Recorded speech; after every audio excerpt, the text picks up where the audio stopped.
do. Back with cherry cookie with Oreo. I just woke up clearly. I still got mascara in my face.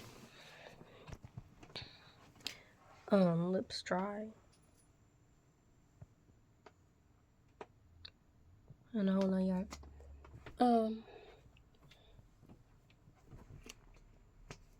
I've been grabbing my phone first lately. Like the first thing I wake up. I don't like that.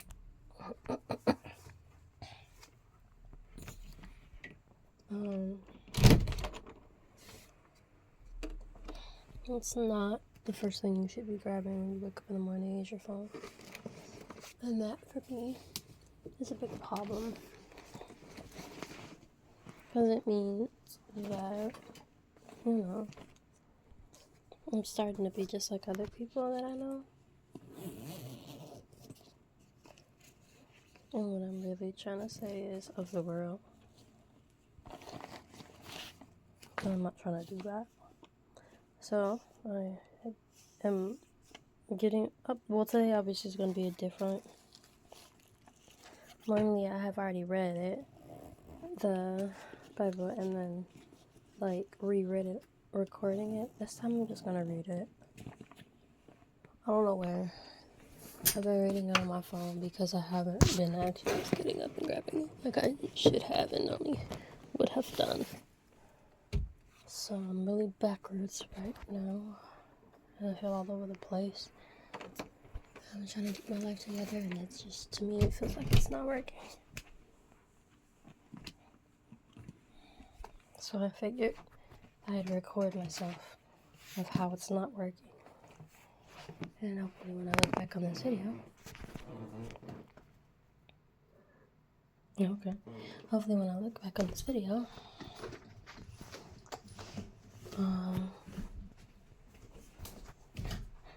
I'll see gold. My thing just like put on a flashlight, that was weird. My self kept this light on at night.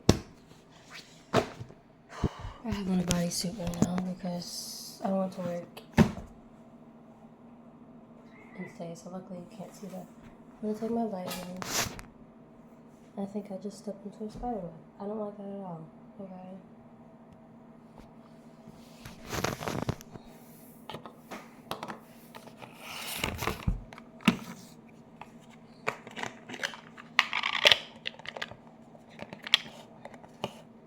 These are kind of good. But it's the fact that they want you to take so many. Oh my goodness.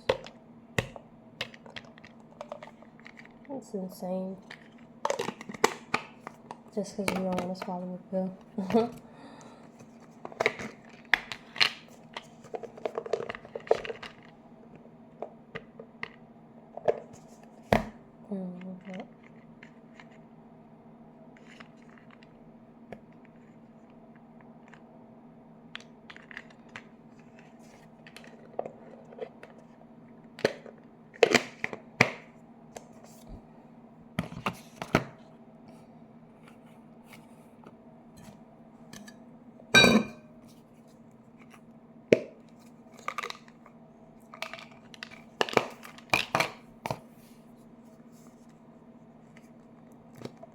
Okay.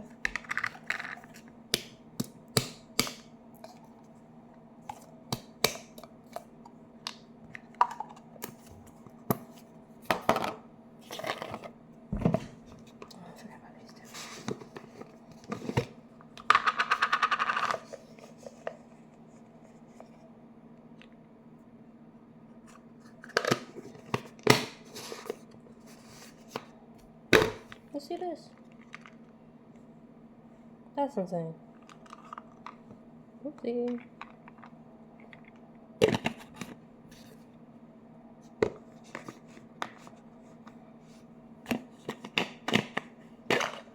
But I was like, some of them probably have been working. Because when I tell you I'll be tired, and I haven't been as tired, maybe they might.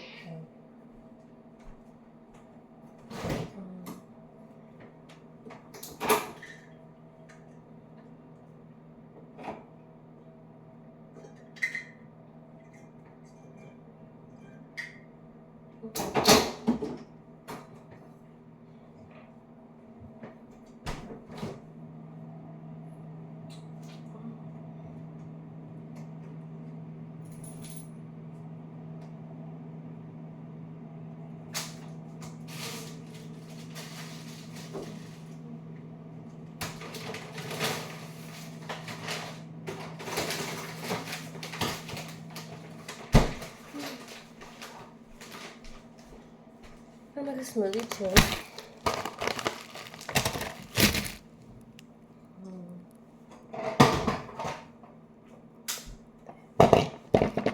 So I could put my collagen in there.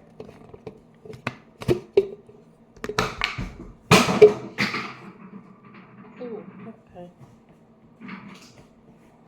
Thank you. What's that? I am out of bananas. Okay. That means make a little bit more of that. Mascara in one of my nails. And some more fruit stuff.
I have a smoothie in my fridge.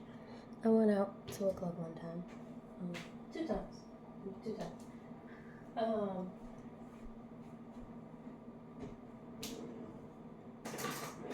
just started randomly talking, telling my business, you know.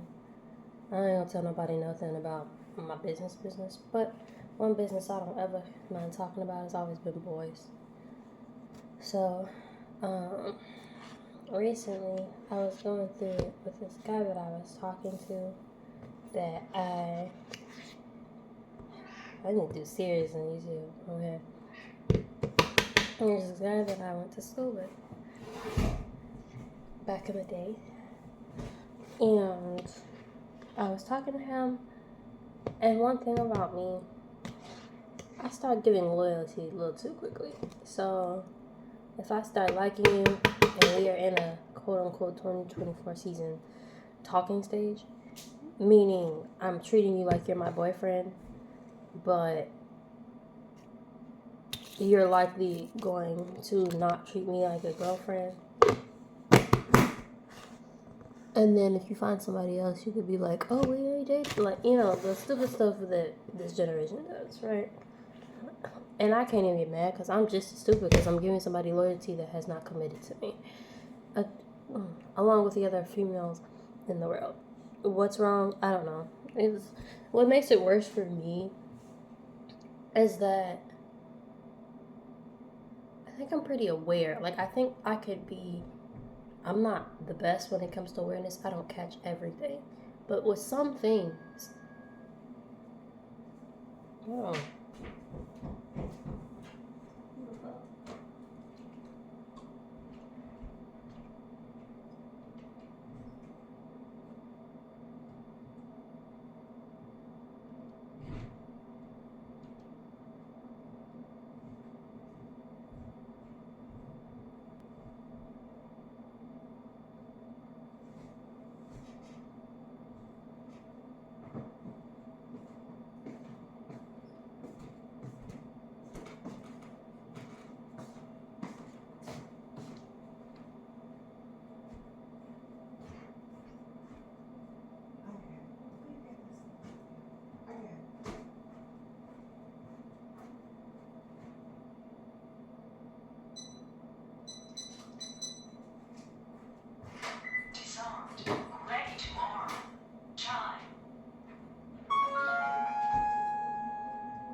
before I I see the mess that's on the concrete. Yeah.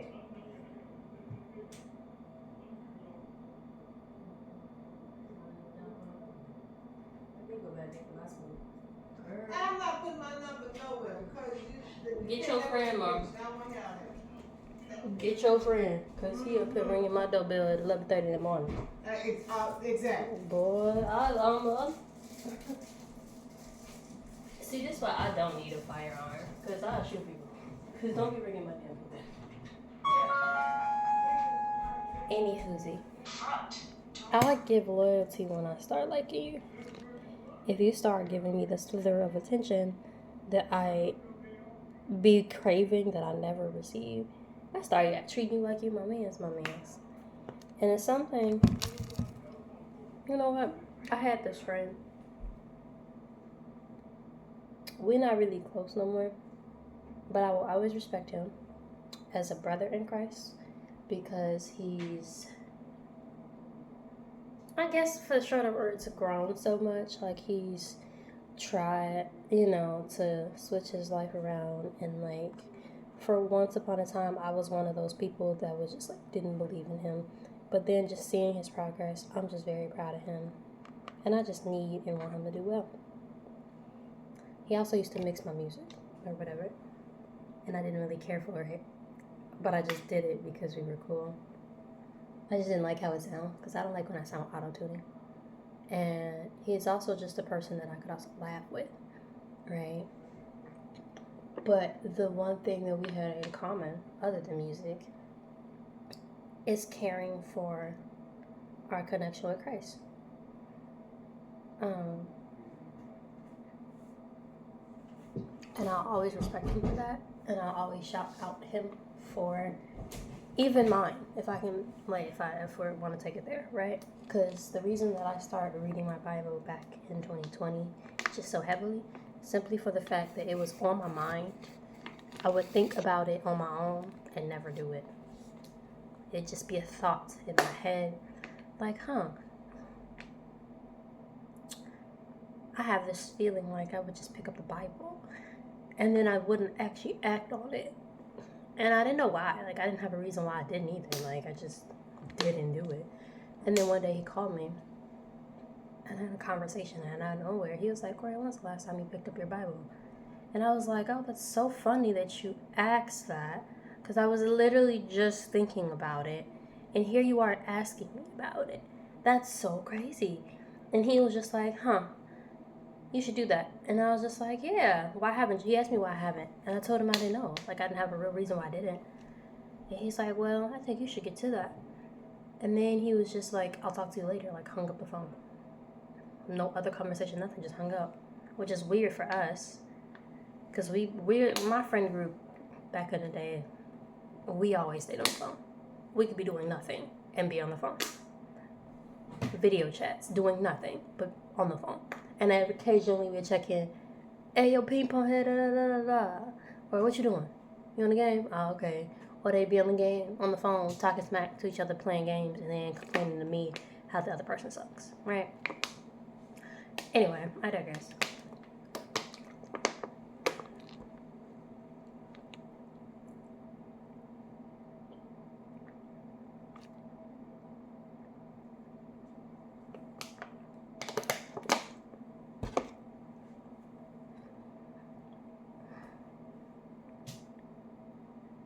I just thought about that and was like, well, he's right.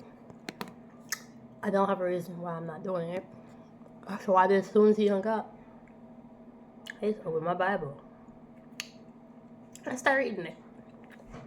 Of course I was confused.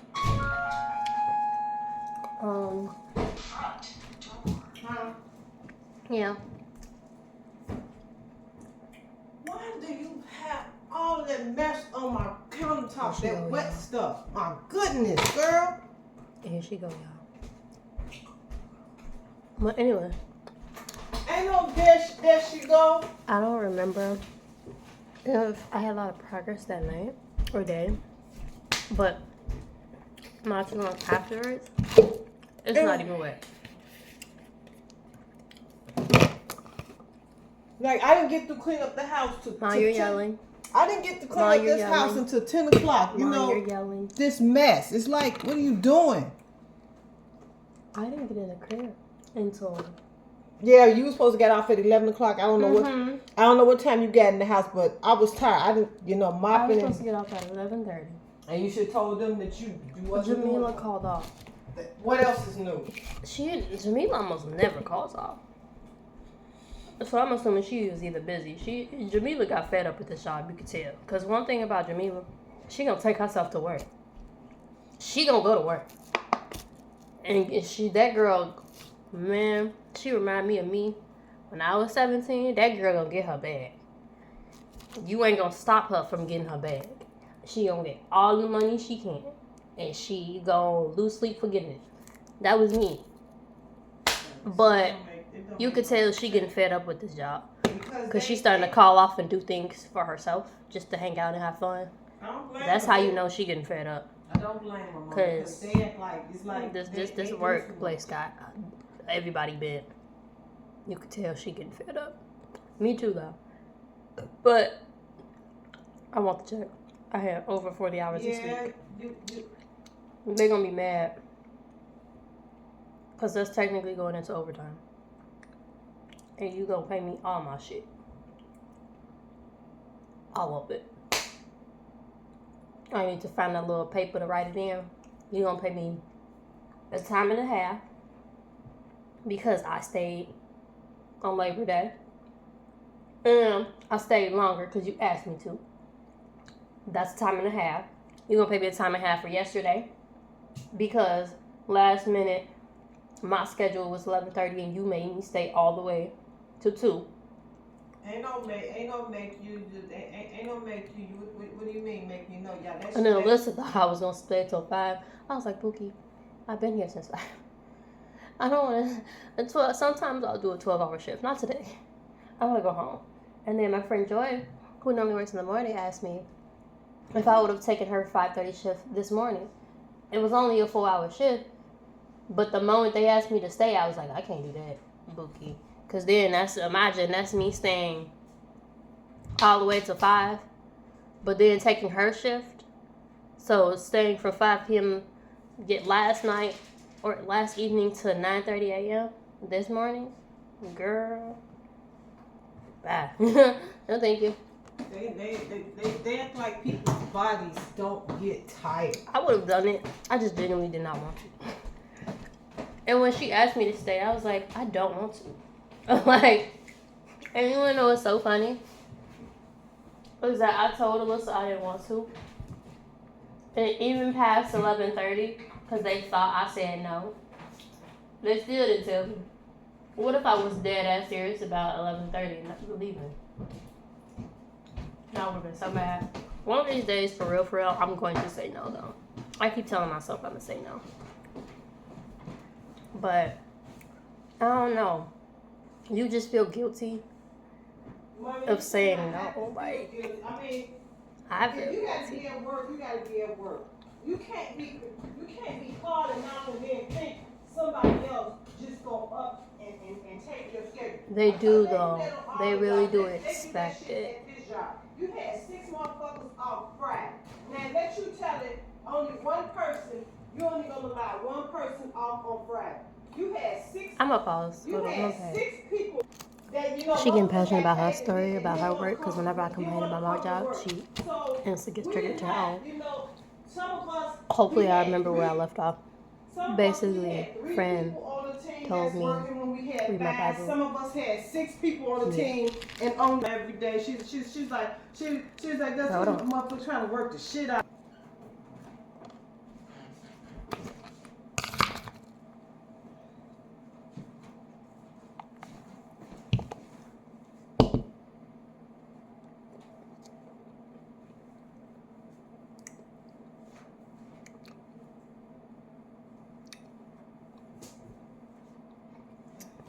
Something's missing.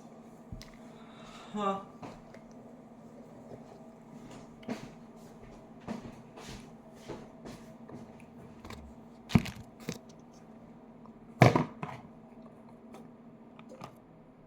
I put these two together because they're the same color.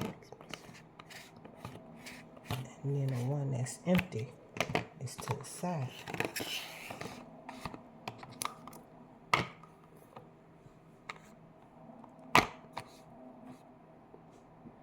You might as well throw this in the garbage. I was. Yeah. All of it. And be careful with this. If I ain't mistaken, I think the crumbs or something is coming out of there. So No. That too? Mm-hmm. I'm scared that it'd be mildew. Because I've never had a muffin that, like... No, I don't eat this. I don't eat stuff like this. I don't know know you what's like blueberry missing. muffins. You said what? I know you like blueberry muffins. You didn't know that I like blueberry muffins? Okay. It's interesting. I don't know what's missing. But I kind of just don't care at this point. Like, I don't... Something's missing, but I don't know what. You know what's missing? You're not drinking it. No. Something's missing in the smoothie. The fact that you're not drinking your smoothie. Something's missing. Something should be in this, but I don't know what. You put everything in there, right? Strawberries. Mommy, what I put in this changes on a daily basis.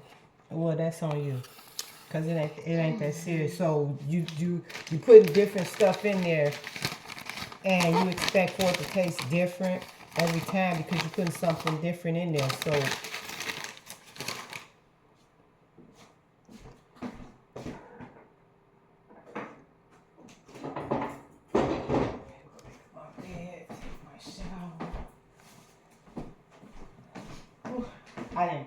I didn't get my teeth brushed till 11 o'clock, and then I had to do the hour. I had to do the hour. Maybe just a little honey. Huh? No, put it back. You finished? Nope.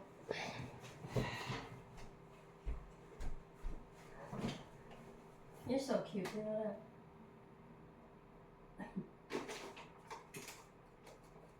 Didn't you open some berries in there and put them in there already?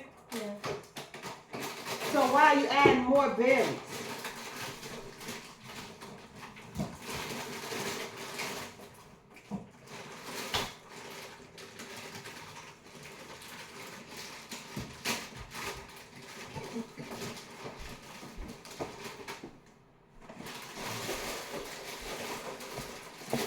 Took the bag with you and then close the refrigerator.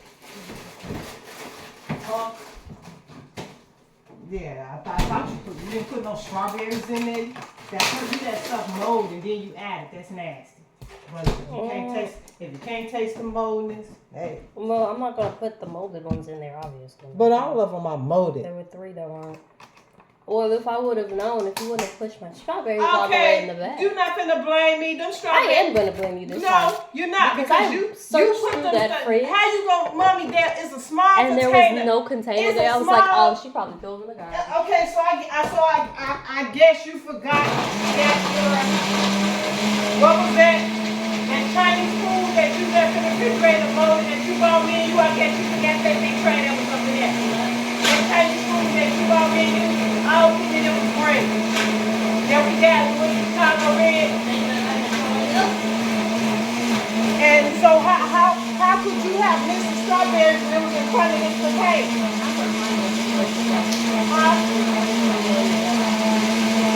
So it was mold. I threw it out yesterday. I was like, is she serious?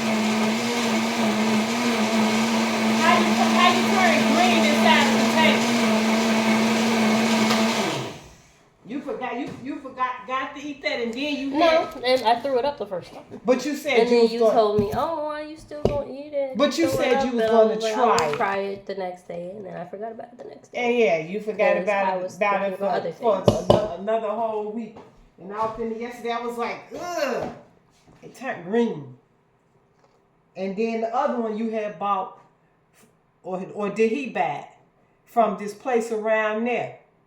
I think you had like some type of nacho thing. I was like, don't she realize this stuff be in the refrigerator? They be in the white container.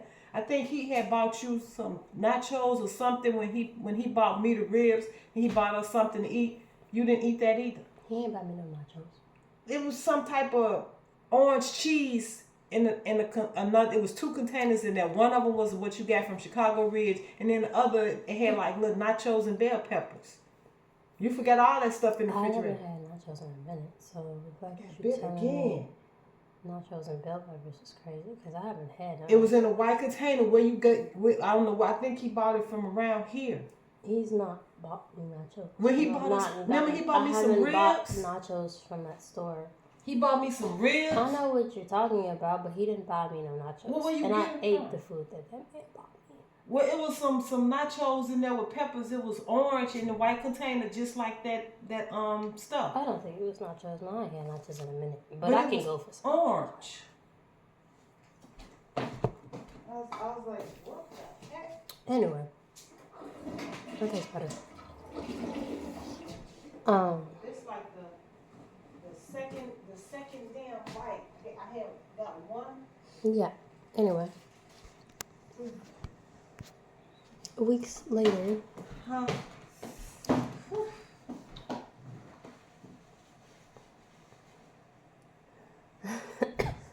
Weeks later, I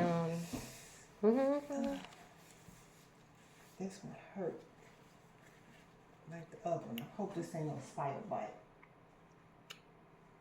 You know, he got off the phone, and I pulled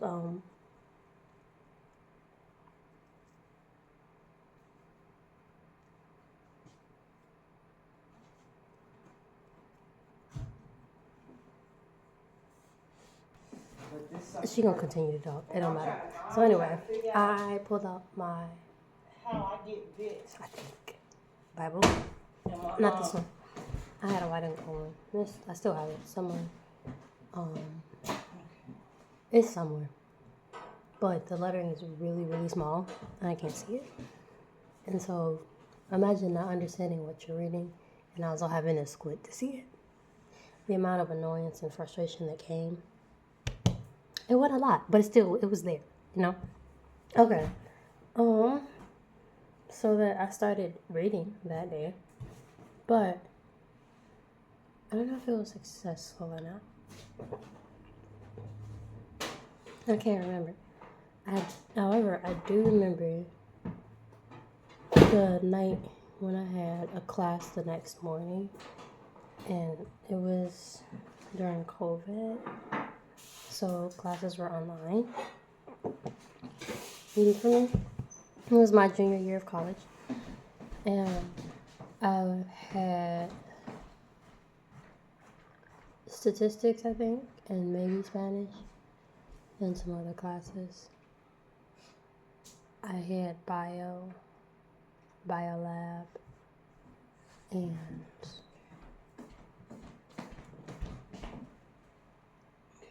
a sociology class, and I don't know which. I think I had Spanish in the morning.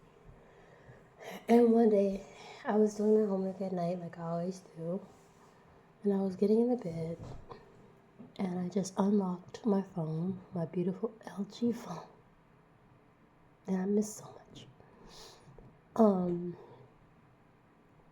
And I just opened my Bible app, and I think I started, because I kept like me, I couldn't get past Genesis for years. Like, I just, for whatever reason, I would always start over. I kept starting over to read from the beginning. In the beginning, God created. And I just could never get past Genesis. He saw it was, you know? And then that night, and I would always, like, remember where I left off, because it's not like I didn't start before. It's not like I just never opened the Bible in my life. It's just that I never got past Genesis. Like, I would read maybe, like, Genesis 1 through 13, and then stop, and then come back again and try to reread it again, and then try to move forward, and then be like, no, and restart the entire process. That night, I think I finished the entire Genesis. I just was reading it the rest of the night. I didn't do my homework. I just for whatever reason, I just opened my phone, opened my Bible app, and just read the entire thing. I remember I was on my bed,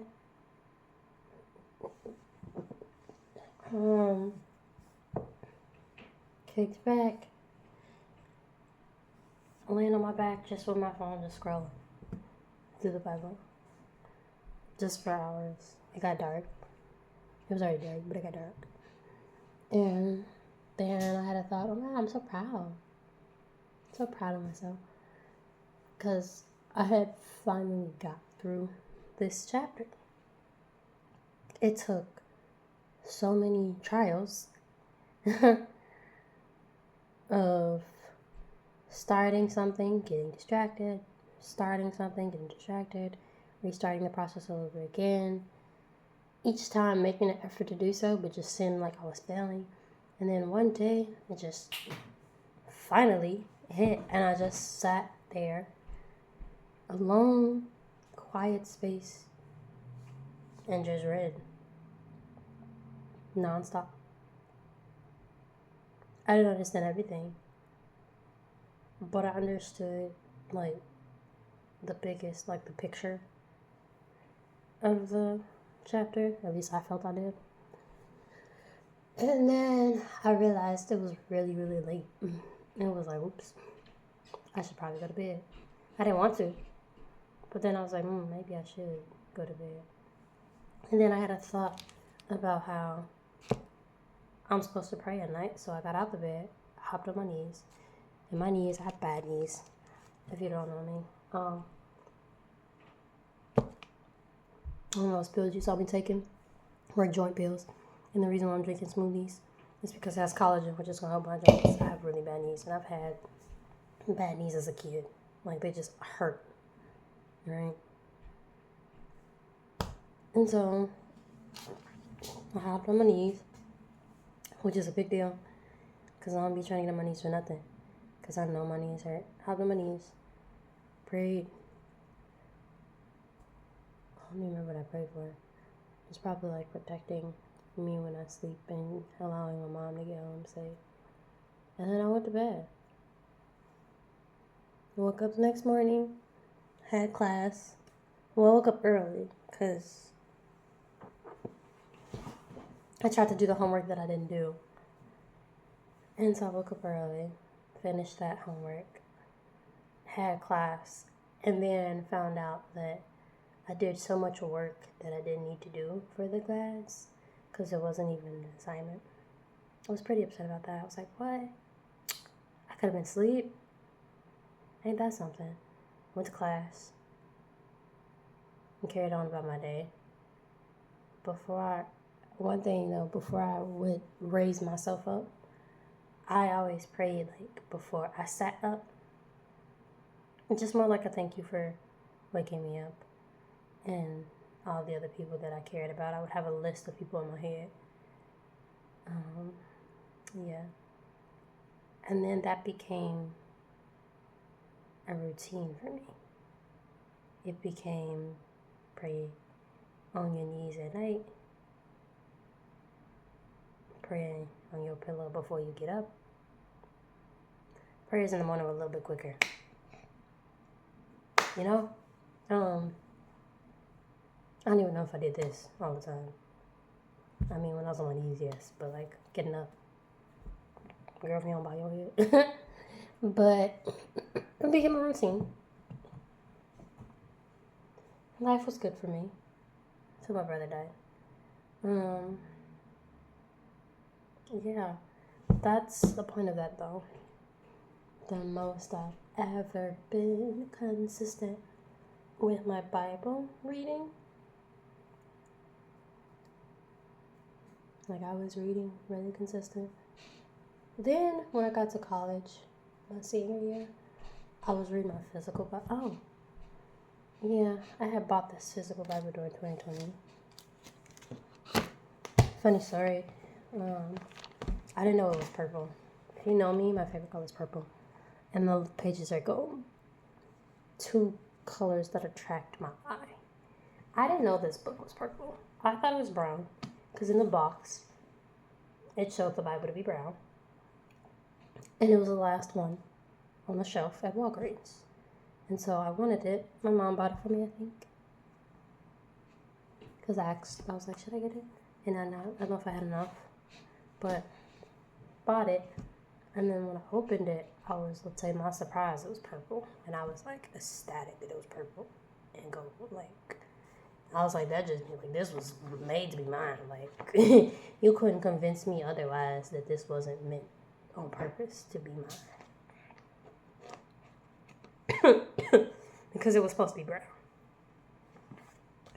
Couldn't convince me otherwise. Still can't to this day.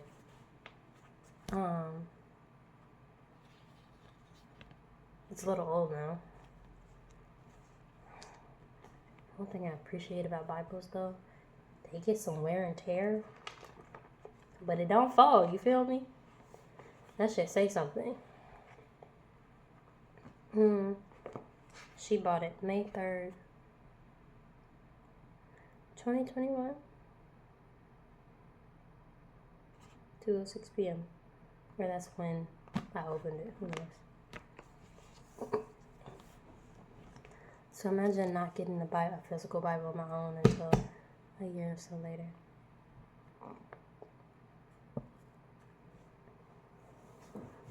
So that year I was on my phone reading the Bible. Which I liked the Bible app on my phone. It had all my highlights and stuff and notes. Now I can't even get into that phone. I basically have to restart all over again. So crazy how this video is doing a full circle back around, because I started off just trying to authentically show that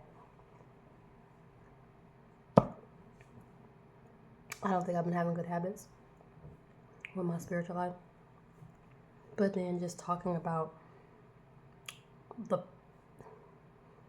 what I'm going through, and then starting to notice patterns about struggling, trying, failing, failing, and then eventually getting a breakthrough. I think that speaks with more than just reading the Bible. I think that just speaks in life in general.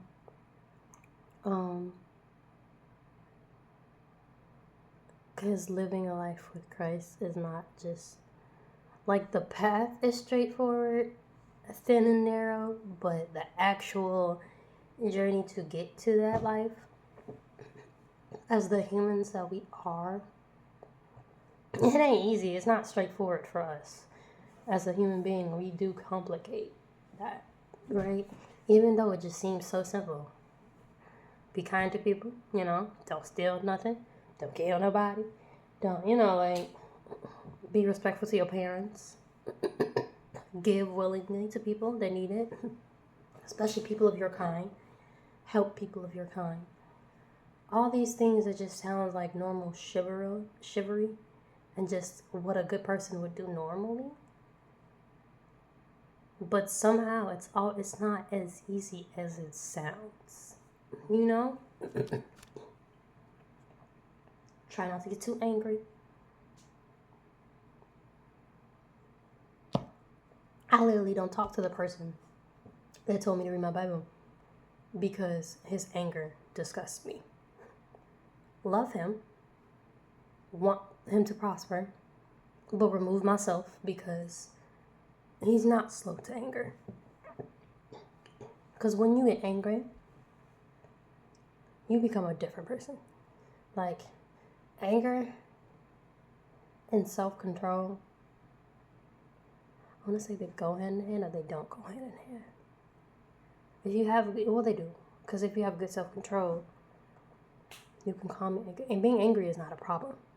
But the actions you take, I seen a video about this yesterday. The actions you take is the problem. Maybe not yesterday, but the actions that you take when you're angry is the problem.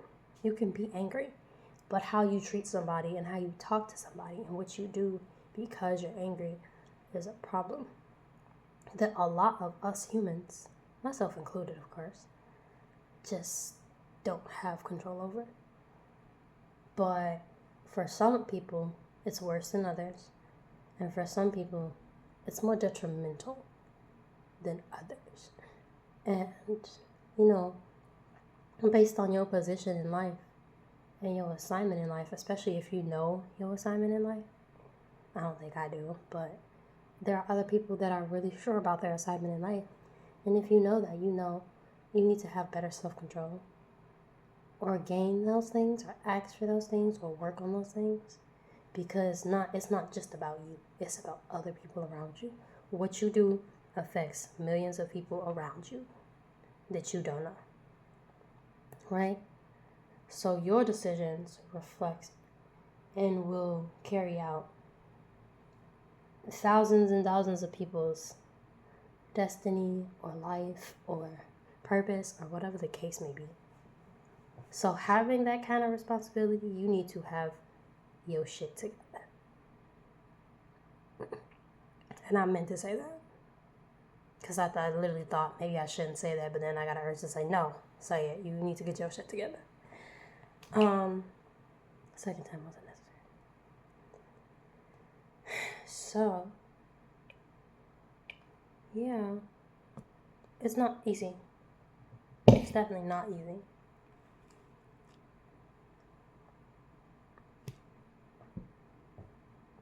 But you also need to be put in an environment that doesn't...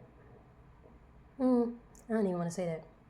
I was going to say don't put yourself in an environment that makes you like that. But if you're a child of God, you're going to be in that environment anyway. So you just need to know how to control that. And that's really hard. That's really hard. And I'm speaking on the general term, I guess. I'm thinking about this friend and myself, but in general, it applies to everybody. So, it's hard.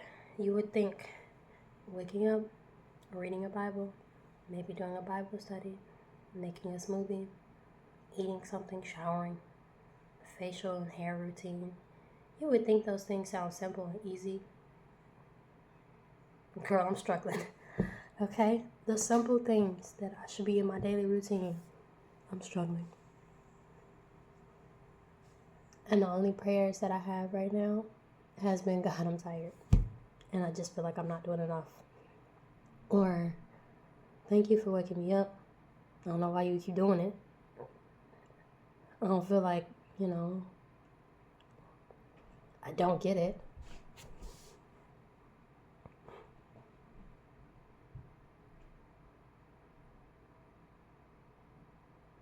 I don't see why I'm so detrimental to somebody's whatever. Can't even open a Bible. And that's something I used to like. It's not like it's something I don't love doing.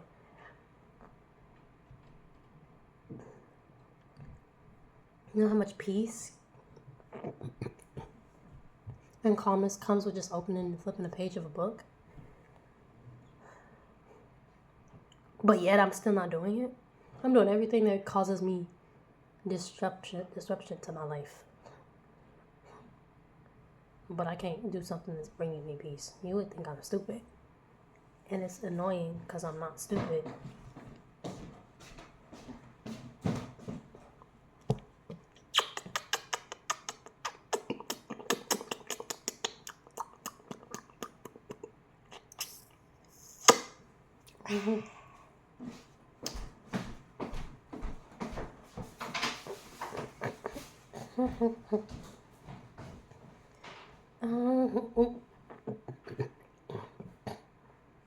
I've caught in my throat. I'm trying to get it out.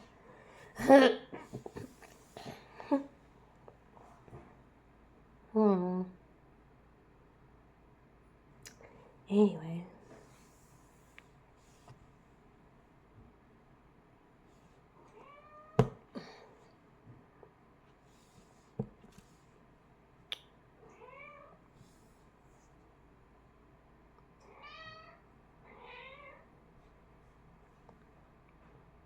Yes. You looking at Grandma? Oh, yeah, because I heard her ass coming downstairs when I was going upstairs. She was coming down. You did not get no damn fancy feast. Take your ass upstairs. I'm tired of you yelling at my child for some damn fancy fix. That's her fault. She keep giving you that shit. You not. She just gave you some yesterday. Show ass somewhere and sit it down. I don't think she came down here for that. Huh? I don't think she came down here for that. What's that? I don't think she came down here for that. Yes, she did. She whining. Her food is. When she whining though, like that's more her whining. She want fancy feast. She literally do yell at me. She yells at me. But her food is over there. Exactly. She went over there. Huh? She went over there. She was under me, and then she was looking at the door, trying to figure out why it was open. And she just staring at the door like. Because it's normally not open. To make up my bed, she was coming down. Anyway. Did I tell all my stories? I ain't gonna say wasted, but I spent a really long time telling stories that I was trying to get to the point of me doing whatever. I made my smoothie and whatnot. I was supposed to be telling a ramble about stupid boys, but I had a reason for that. And it wasn't just a random story for like boys. It was just a reason, and I think. Basically, because I think I started talking about going to the club. I went to the club 2 times. First time, everything went wrong. I didn't even want to go. I forced myself to go to a club just to be social. Dress fell apart. Feet hurt because my shoe broke. Came back. Did it again at a different place. That was more of like my music vibe because it was a pop thing. Met a guy, really cute, ghosted me. The reason that I went in the first place is because the guy that I was talking to, communication was terrible. I'm not gonna bash this man though. Ain't nothing to bash. He's not a bad person at all. Communication is not good at all though. I literally have a video explaining to this man how I felt devalued on my YouTube channel, but it's private, whereas only he could see it.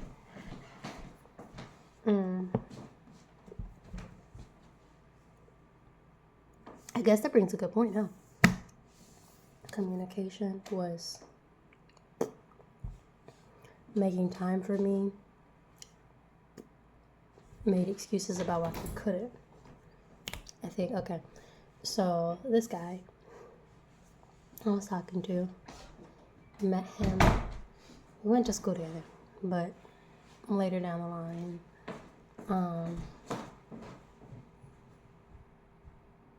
I wonder if I should include this. I went to school with this guy, but I was in the class with his little sister. Me and his little sister were not friends. We hung out sometimes because of mutual friends, but like we weren't really too fond of each other. She didn't like me. I could tell she didn't like me. I don't know why she didn't like me. I didn't care either. I just like, you know the vibes, because like she was really mean. And she was mean to people she didn't like, and she was nicer to people. I might have asked her one time about that, and she basically was just like, I mean, people I don't like. And I think I was just like, oh, you be kind of mean to me. And she didn't say nothing. She just looked. And I was just like, okay. So at that thing, I think my mindset was like, I didn't really care. Because I don't really care for people that are just assholes to people for no reason anyway. So I think we weren't fond of each other. We weren't. Like, we hung out when need to be, and then we talked when need to be. But voluntarily, no. I didn't like her. She didn't like me. I only didn't like her because she didn't like me, though. Because it's like... And I also didn't like that she was mean. I don't like mean people. I don't like bullies. I got bullied. She didn't bully me, but she laughed when I got bullied. So, like... And bullied is different for different people. Wasn't nobody putting their hands on me. But, just verbally, a lot of things that were said. And then one time they threw a bunch of tacks in my purse. And then my hand ended up bleeding because of that. A bunch of people behind me that I wasn't messing with.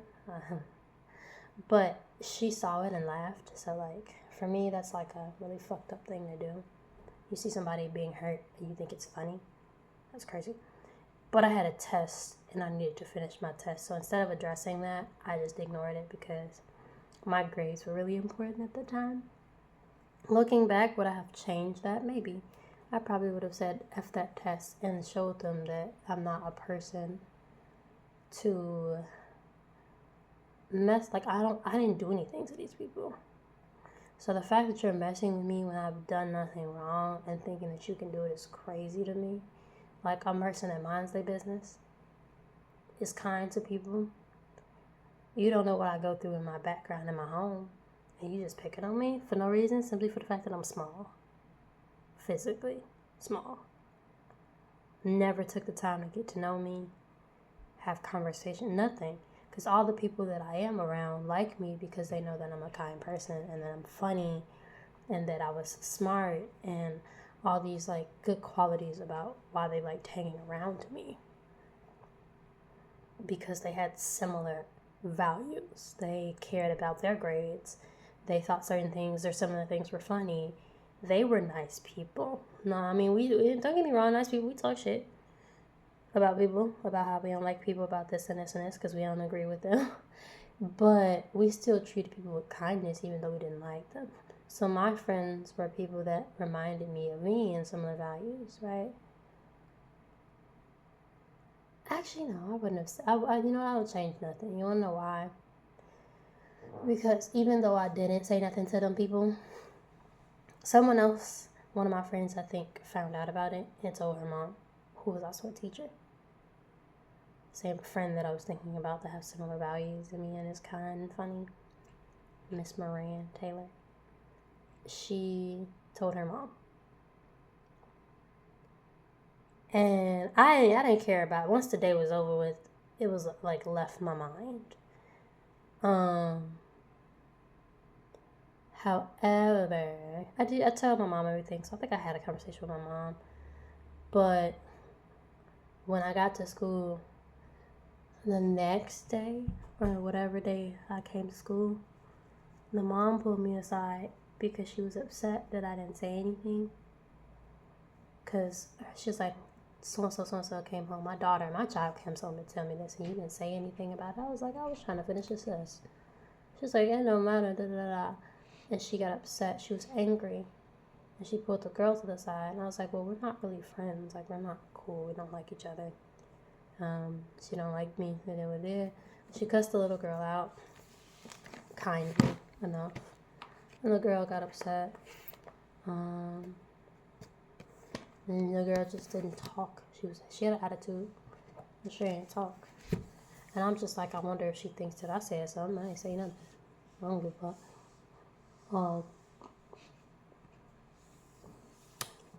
My reasoning for telling that story, before I get to the point of the boy story, you don't gotta do nothing when you a child of God. God defends you. He gonna come for you every time. And that's why I kept telling the story, because the thought came in my mind that you don't have to lift a finger, which is why I said, never mind, I wouldn't change anything because I didn't do anything. I didn't retaliate. I didn't fight back. Because people in middle school thought that I was weak because I didn't fight back and I didn't say anything. In reality, I probably could have whipped some of them kids' ass. People thought just because you're a skinny, small person that you couldn't whip somebody's ass. But they thought I was scary because I didn't say anything. I was quiet. You made fun of me or making fun of my head and doing all these things, and you're being obnoxious and you're yelling in my ear because you want me to react, and I didn't react.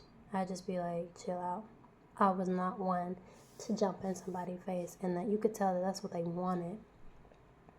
They wanted me to react, and I never reacted. I stayed quiet. When I went home, man, I cussed them people out to my mom. Like, oh, I wanted to do this and this and this and this. Oh, because not reacting ain't easy, Bookie. Like, the amount of times I want to slap them kids. And one thing about me, I slap the shit out of somebody and walk away. And have before, don't get me wrong.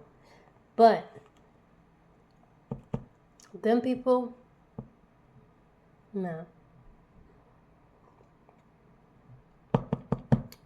The devil will tempt you. The devil wants you to react, wants you to be angry, wants you to give in to certain things. And you have to fight from doing that. Which is the point of me saying that, I guess. So anyway, didn't care for the girl. Fast forward. Oh, her brother went to school with us too. He was nicer. Fast forward, my mom has this job, and sometimes I'll walk with her to her job. And there's this one boy that comes out all the time first. He's really handsome, hair's always done, dresses casually all the time. You know, always speaks. He don't really say nothing. He just smile, waves. Hey, how you doing? And then every time he saw me, I love your hair. Thank you. He walked past every single day. Hey, I love your hair. I love your hair. I love your hair. And then I got know down. He seems like he's really nice, sweet boy. You know, didn't think much of it. Other than the fact that he told me every day he loved my hair. And my mom's just like, oh, he seems like he's really nice. I'm like, yeah, he really does. My mom was just like, why don't you say nothing to him? I'm not ready to talk to him right now. I wasn't ready to. A lot of people I just wasn't ready to talk to, and still end up talking to these people. I wasn't ready to talk to Trey. Like, I knew that I wanted to. I just wasn't ready to. This man, I'm not finna tell our story or whatever, but long story short, we introduced ourselves to each other one day because I got so used to our routine of, hey, how you doing? Hey, how you doing? Have a good one. Love your hair. And then one day I was just like, I like your hair. Because he always had his hair braided nicely, lined and done. Because he gets his hair done every 2 weeks. I know that after talking with him romantically, but every 2 weeks he gets his hair done. So, you know.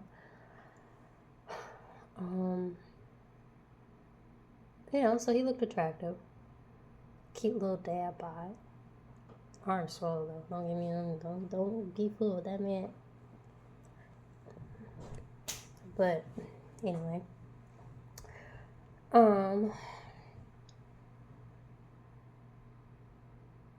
One day me and mommy stepped outside to go to Garrett's popcorn. I'm so used to seeing him in a routine that I was like, oh, hopefully we back to so we could speak, because it was just, at this point, it was just a regular thing. And so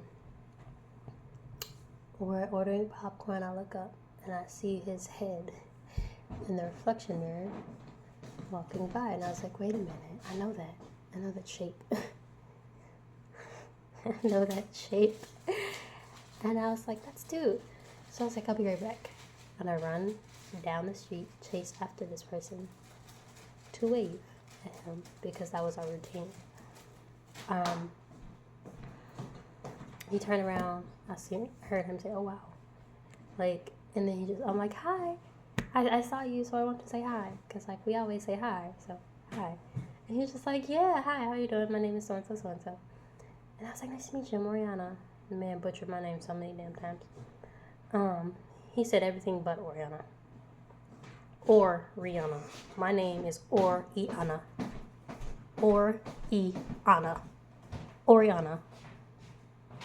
Not Ariana, not Ariana, not Ariana. Like, what? Not Loriana, not Coriana, because I get those too. Or Anna. Whatever. Anyway.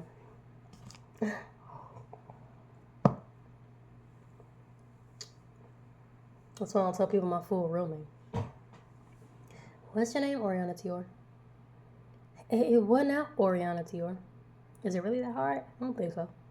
Maybe because it's my name. Anyway. And he was like, okay, bye. And I was proud. I said hi. And I walked off. Fast forward the next day. Ran into him in the train station before we went to his job. And he was like, I've been meaning to ask you, got Instagram? Nope, it's deactivated because I was sad over boy. That's okay. Can I have your number? Sure. Gives him my number. This should have been my first red flag that I didn't notice about this boy. Shorty didn't call me immediately after giving him my number. He texted me weeks later. So the first week, I was like, well, damn, either he didn't want to talk, change his mind, or did I give him the wrong phone number? I don't remember if he gave me it. Yeah. So I was like, one of those happened. But if I gave him the right phone number, he just didn't want to talk. I wasn't worth his time to hit up. Surprise, surprise.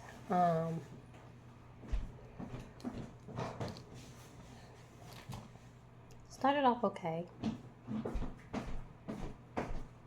Communicating, pretty simple. Him excited to receive a good morning text because don't nobody be texting his phone, so he know it's me. Told him I would try to be consistent with giving him good morning texts since he didn't receive them. The communication started off okay, more thoughtful. And then one time he offered to take me home, because one time we rode the train together, and then he was just like, he texted me like, by the way, it's this offer is on the table, I'll take you home, I don't mind if it makes you comfortable, but if not, I totally understand. I had class one time, so I took the offer of him taking me home. We stayed in the car until the class was over, and then we talked, One time he came by, like he walked me to my doorstep, he gave me a kiss on the cheek and hugged me and left. I was like, oh, okay. It was a little early, but hey.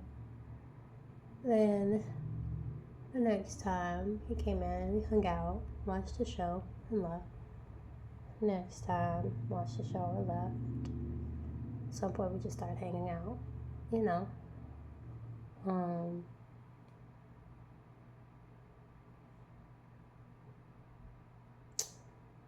We had a date at the range. The girl, the shooter, just to say. He said that was scary, but pretty cool. I had a great time though. We went to dinner afterwards, had a conversation where he expressed that he appreciates communication and that he wants to know where the woman's head at because he wants long term. And this is normally where I start feeling shady towards the dude, but no, not today. He wanted express long term, and he doesn't want someone that doesn't want a long term thing. He wants them to be like open, like, hey. He said basically he felt like he could tell if a female felt that this would be a long term thing because like whenever he talked to women, they'd be like, oh, one day with my husband, when I find a husband, he'd just be like, he's like, I feel like that's her already telling me that she doesn't think it's me. And I was like, well, I wouldn't say that per se. I think, because if I were in the, shoes of that person, I wouldn't want someone to think that I'm throwing them as the responsibility to be my husband. I wouldn't want them to be uncomfortable, so I would rephrase words like that. And he's like, okay. He's like, I just want the reassurance that, the female wants something long-term and not just, because that's what I want. And I was like, okay. And we had other conversations about communication and how you communicate XYZ to certain things and how like our brains cooperate. And then one time when we had I don't know if it was a disagreement or whatever, but just basically stating, if there's an issue, speak to me about it.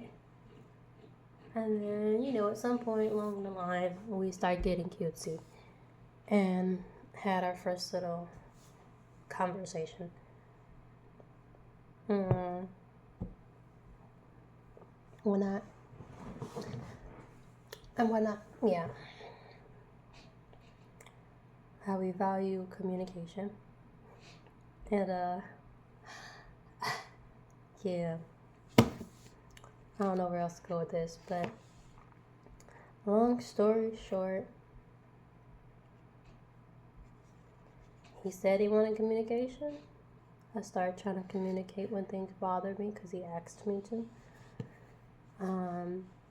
Or when I was overthinking a situation, I would express to him about what I was overthinking about. And sometimes I would get the clarity of, oh, well, this and this. Sometimes I would get the vibe, whereas he didn't really believe me when I was saying certain things about why I'm doing things. And sometimes I feel like he was being shady and then saying that he's just like that. But I can only take your word for it because I'm trying to get to know you. So, I don't know. There's a lot of times where, I don't know, things would occur. But we were still communicating things about it. And I appreciated that because I'm just like, we could still work through these certain things, It's important to have these conversations. Now, I was trying to have conversation with this man. I felt like I wanted deeper conversations to know if this man has similar values as I do, because the only thing in the back of my mind when talking to this man is he gotta have a relationship with God, and he gotta have the same values as you. I don't know, just spaced out. He has to have the same values as you, because it wouldn't work any other way. He gotta be a man of God to be able to lead you. And you is not finna let no nigga lead you astray. So, like every goofy girl does in Christ, and as a newbie, if he says he believes in God, we for some reason just be like, okay, cool.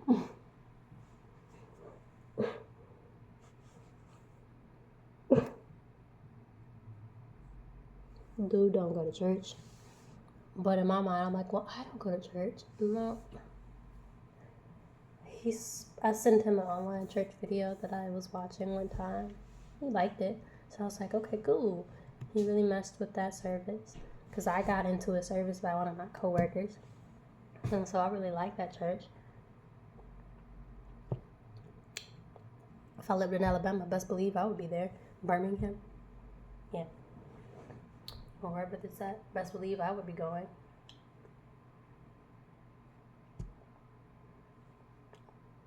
I wish I could find that church in Chicago. Because I feel like obviously I would feel at home. It's a good church, you could just tell, be involved. I don't know. Anyway. But no, I'm like, okay, cool. Maybe we can start. I'm thinking that we could start this is where my mind was. I'm thinking we could start possibly going to churches together just to see if we find one that we liked together. Or maybe separately. Didn't have to be together. Work on that. Have conversations about what we wanted. In the future. And then see if this was going to work. Skipped over that. And I'm up here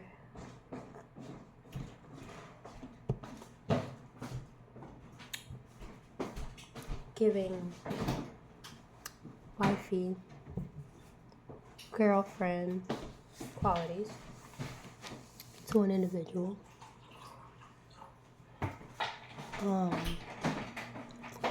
Giving a massage, doing this, going out, losing sleep, praying, for a dude that I'm trying to get to know, that I want to have conversations with to know if this is going to work. And every time I had conversations with this person, or tried to have conversations, the answer was, I don't know, and then I'm finna go to bed. Saying that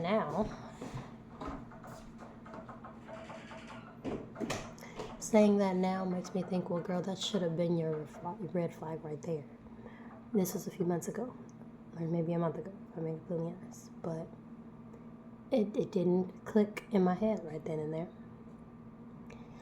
The fact that I'm trying to have meaningful conversation with you and you're not willing to have them with me is already a problem. But the way that I was looking is like, well, yeah, he does go to bed at 10:30, and you are asking him these type of questions before bed, like he's tired. Maybe that is kind of weird of you to ask this question. So I gave it a pass that time. But it's like, that's when those questions popped up in my head. So like, I can't control when I thought of the question. And so I'm just like, well, think about the answers at least. I bought so many couple cards and games, which are basically conversation cards, because I'm thinking excited for us. I'm planning for our future. Like, let's have these conversations. One day we're going to sit down. We're going to have a meaningful conversation and determine what we want, what's for the future. If you want me, baby, it's a done deal. I am an all-in-one girly person, so if you think you want me, yeah, okay. And I'm up here planning ahead, like, okay, he works this. So far, he feels like we talked about, like, his stability and whatnot. Like, this makes income for him, but, you know, what if he wants to do something else? And then kids, if you want kids, career-wise, what like, how is finances gonna go? What about this? Moving-wise, you live with your mom, not your mom. You live with your family right now. I live with my mom right now, and later down the line, what's this timeline? Like, I'm starting to plan out, so I'm starting to grab things as if this is gonna be my man's. Dumb mistake, just stupid. Oh my goodness. And of course, like a dummy, a guy always wants the physical thing. No, I'm not fucking nobody. Don't even get the thought. Still ain't fucking nobody. But like, I had like the dude we had made out and stuff like that. Right?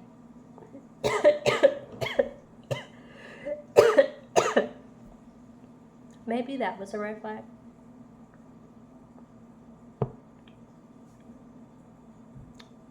There's only been one boy that's ever asked to kiss me and got consent to kiss me before.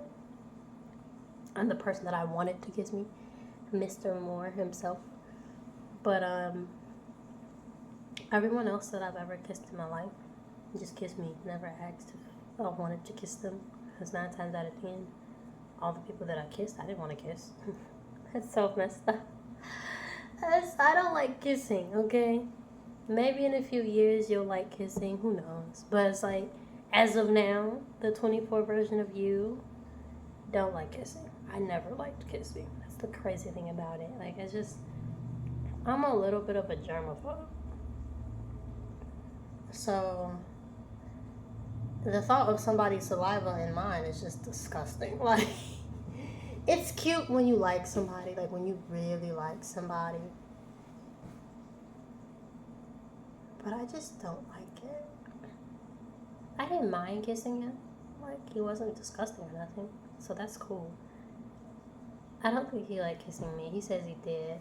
But sometimes I just be thinking I'm awkward when I kiss people. But me, I'm disgusted. I'm turned off real quick. Like, I'll give you a second chance to try to see if I'm just tripping or not. But when I'm not, I get irritated because it's just like, ew. I kissed a person whose tongue was rough, thin, lips was thin, tongue was too slobby, tongue tasted disgusting because they thought it was cute to smoke weed before kissing me. Like, the fuck? I just don't like that at all. It's just, no. This is nasty. I'm very turned off by that. And I'm turned off real easy. But then I be thinking maybe I'm just tripping. My girl, you need to get over it. And it's just like I just can't.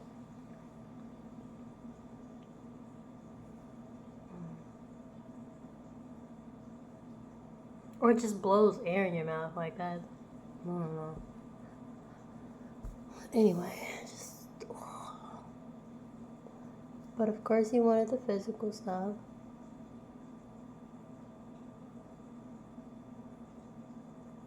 Yada yada yada, blah blah blah.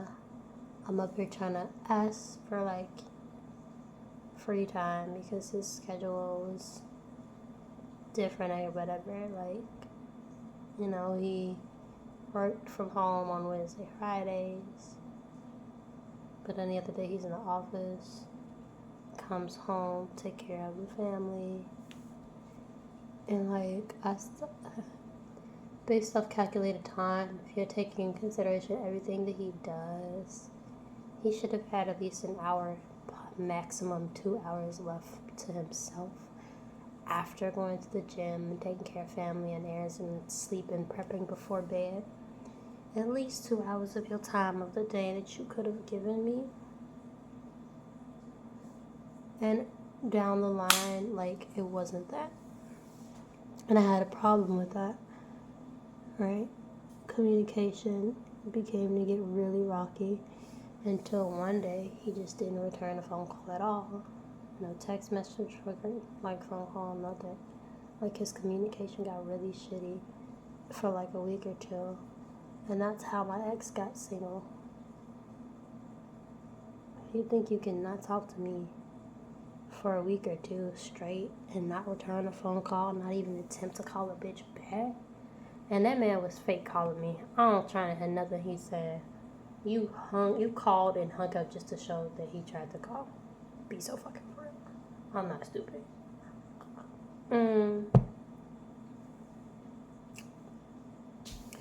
It just wouldn't communicate after a while. So I expressed to him in a 40-minute video, 37 to be exact, but how I didn't feel valued, because there's no way I'm telling you several times that my love language is quality time. Several times I have brought this up now because I'm telling you that I have a need to be met that you are not meeting. You are busy in some sense, but there are other ways you could give me your time. And you are not doing that. And I'm not really one that's going to keep begging for it because I'm getting irritated. I'm getting angry. And when I get angry, I need to remove myself because I'm not trying to be angry, but I'm getting very irritated. And I'm expressing to you in the most calm way that I could possibly think of, telling you I don't feel valued because you're telling me you like me, but it doesn't feel like you're making time for me. And you're telling me that you think you're making time for me, but how? Are you calling me? Are you texting me? The way that I look at it is, and I don't know if it's selfish or not, but people make time for the people they want to make time for, right? There's a security guard that is literally driving 40-something minutes to go see his female friend as we speak. And he just got off work at 7 in the morning. And he's tired. I know, because I was just with him. Is it weird that he's going to go see another female? Yes, but whatever. I don't care that much anymore. I'm single.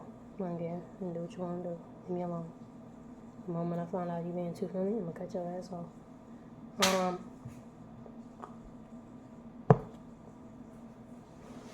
Anyway. You can make time. And basically his response was that after everything that he's doing, there's no time left. And when I tell you I just calculated everything this man does and time that it takes him to do things, and telling you got at least an hour left that you couldn't spare for me, tell me there's no time left, who in their right mind? That's your child. Because who in their right mind tells the person that they think they're interested in, there's no time left for me to make for you? After getting up in the morning at 6 a.m., driving, getting to the train station at probably a little bit before 7 to get to work at 7:30 to clock in at 8:30 to get off at 4:25 and be downstairs by 4:30, be in my car by 5, get in the crib maybe 20 minutes later to go to the gym for an hour and come home and be in the crib and be in the bed by 10:30. How is there no time left?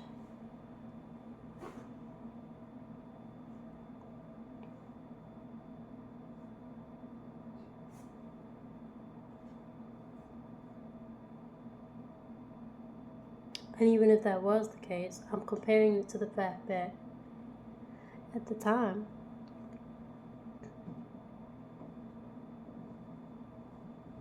classes range from 10 a.m.,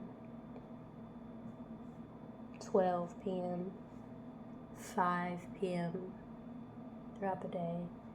Having shifts that you worked before that or in between. How did my schedule go? Having a shift, working 9:30 p.m. to 5 a.m., getting home, washing your ass, trying to go to class, then go back to work. Like, I was never getting any sleep. Like, one of my scheduled days was literally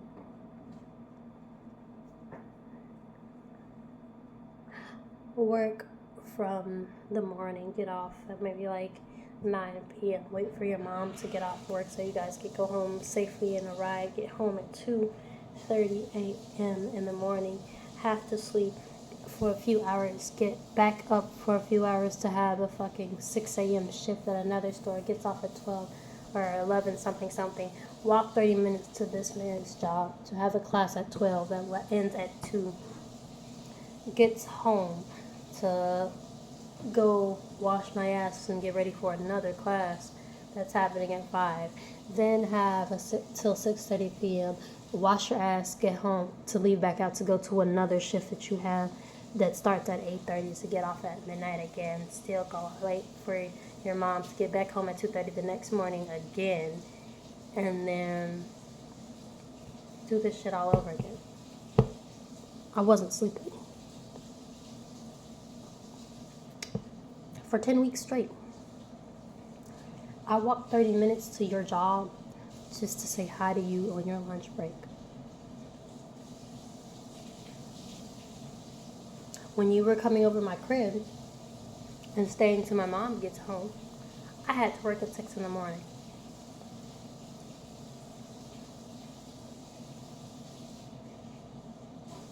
I was making sacrifices of my sleep and time that I could have used for things just because I wanted to see you.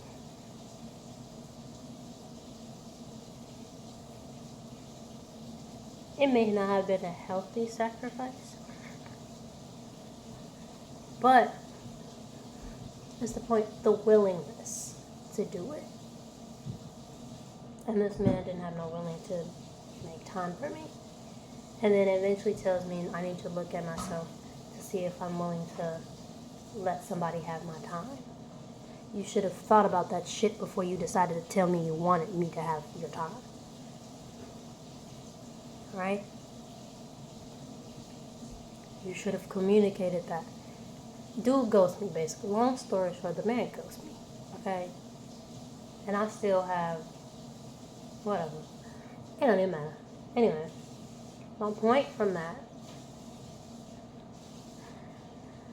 is how off-putting communication can be. Your dedication to something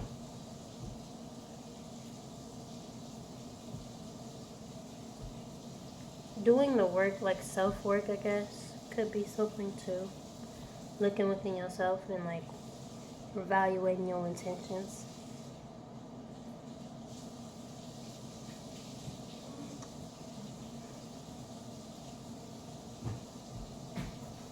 It's disturbing when someone's not making the effort to talk to you. A guy that I genuinely want is living his life perfectly fine without communication with me, deliberately leaving me undelivered, disrespecting and everything.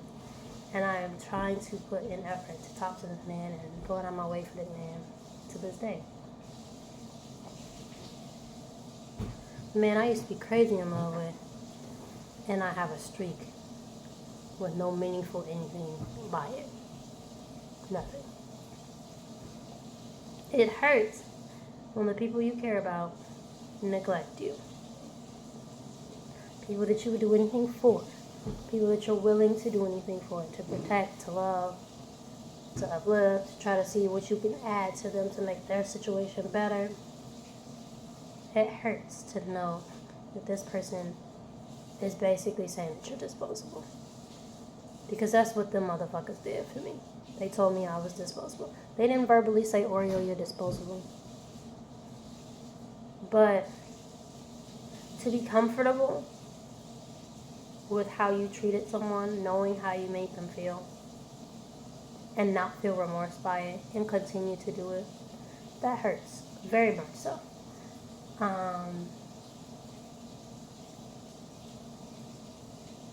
I can only imagine God feeling the same way when we don't talk to him.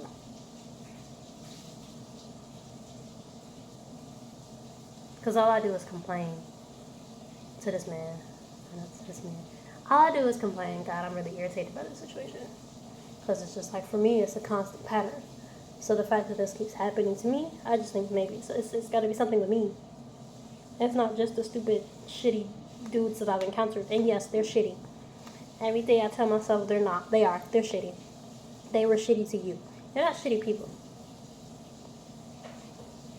Trey, still want to marry that man. Caleb, since we're name bombing and shit, and I just asked them to name bomb them. I wasn't supposed to name bomb them. Trey, I don't mind name bombing, but the rest of them, I'm like, And the other guy, Mr. Jackson,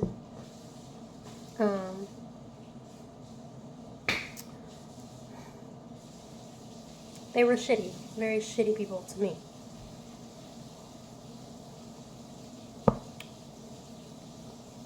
My ex, really shitty to me.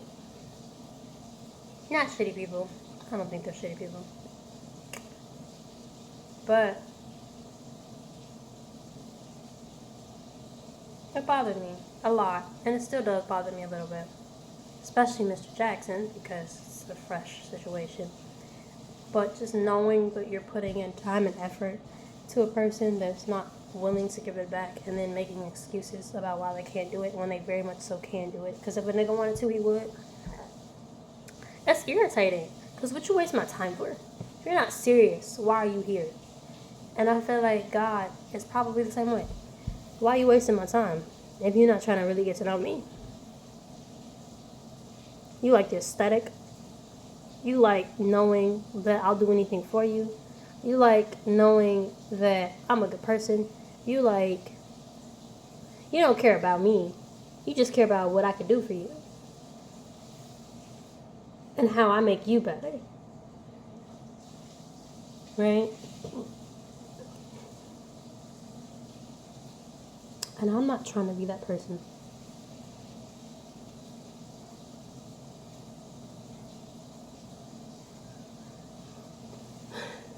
I'm not trying to be that person. Now, what if this chapter has nothing to do with anything I just said? Don't be so crazy. Okay.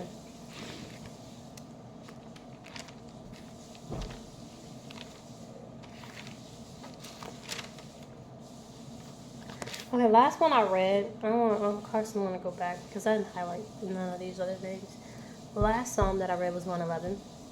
I'm going to read that, and then I'm going to read 112. So, Psalm 111. The works of the Lord are great. I already given it has nothing to do with what I was rambling about for an hour. Praise ye the Lord. I will praise the Lord with my whole heart in the assembly of the upright and in the congregation. The works of the Lord are great, sought out of all them that have pleasure therein. His work is honorable and glorious, and his righteousness endureth forever. He hath made his wonderful works to be remembered. The Lord is gracious and full of compassion. He hath given meat unto them that fear him. He will never be mindful. He will ever be mindful of his covenant. He that hath given meat unto them that fear him. So to fear him, basically to respect or to be someone that is, what's it called? Just being a child of God, but not just a child of God, just someone that believes in God, but respects his word and tries to live by his word is what I'm trying to say, I guess. He given him meat. Meat, you eat something, you consume it. Back in the day is what you needed to survive, I believe. So, in other words, God watches over his people. He always gonna make sure he provides for his people. During COVID, I always had a job. And food. And tissue paper. People were getting sick. No food. Running out of things. I didn't have that problem. Thankfully. Because I was being looked after. You know? That's, I guess, an example. Even with the homeless people on the street, daily, they may not have a lot, but there are people that give each day to help them survive. People that really are homeless, not the fake ones. At this point, you can't even tell. I don't even know no more. That's why I stopped giving so quickly, because I used to instantly just give a person $1 if I had it on me. Nowadays, I don't even know no more. I don't even trust my no more.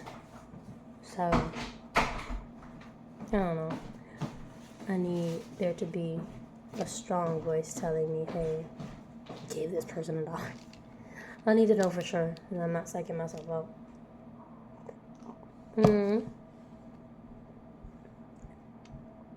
He has showed his people the power of his works, that he may give them the heritage of the heathen.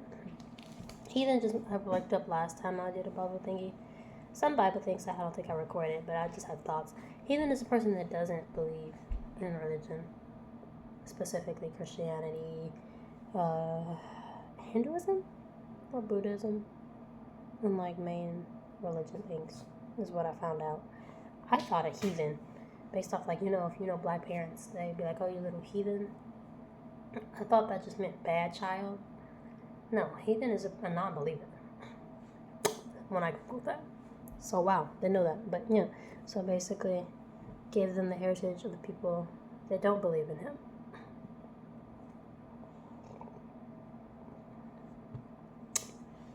The works of his hands are verity and judgment. I don't know what verity means. I'm going to have to Google it. I'll have my other phone. All his commandments are sure.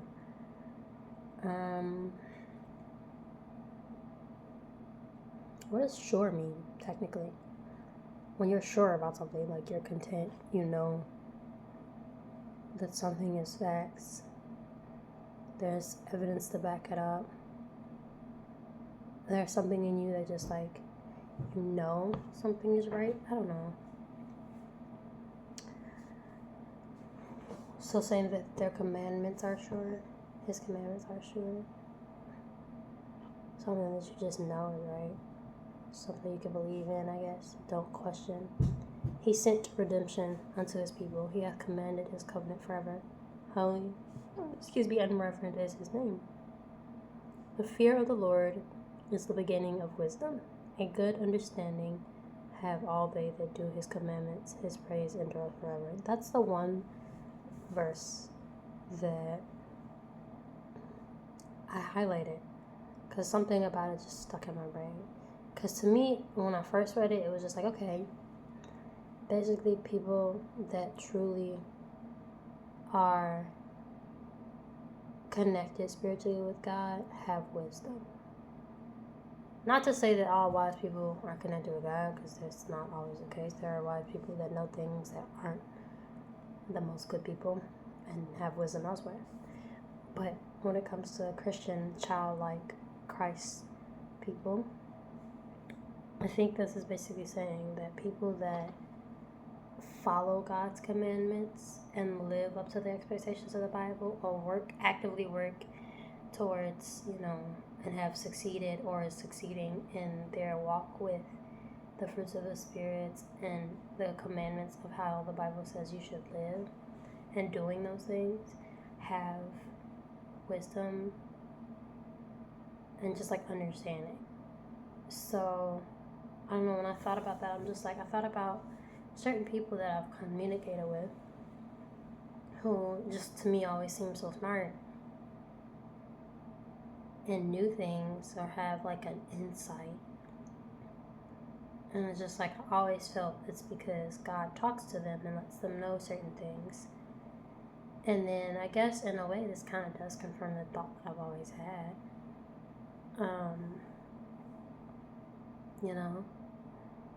Because wisdom comes from God, not anything else. So if you're basically obeying the commandments, you're doing what your Father, our Creator, has asked us to do, that's all you got to do. It sounds simple, it's not, but that's basically what it seems like, the principle. Like, this is all he's asking. He's asking you to do these things, and he will take care of everything else. All I need you to do is do this. Make sure you're doing this. Don't do this. Don't do this. Don't do this. And as long as you're doing those things, I got you. Everything else, I'll take care of. I'll tell you when to do this. I'll tell you to do this. I'll tell you not to do this. If you want to know if you should do this, ask me. I'll tell you. Maybe if you might even ask a certain question of like detail why, and he might tell you. I don't think so, because when I was a kid and I had a lot of why questions, I don't think any of my questions got answered. So, but who knows? Maybe not. So that is the end of 111. I have to pee. 112. So this is the one that I've never read yet. Psalm 112, Blessing of Godliness. So like the blessings you have for being Christ-like.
Okay.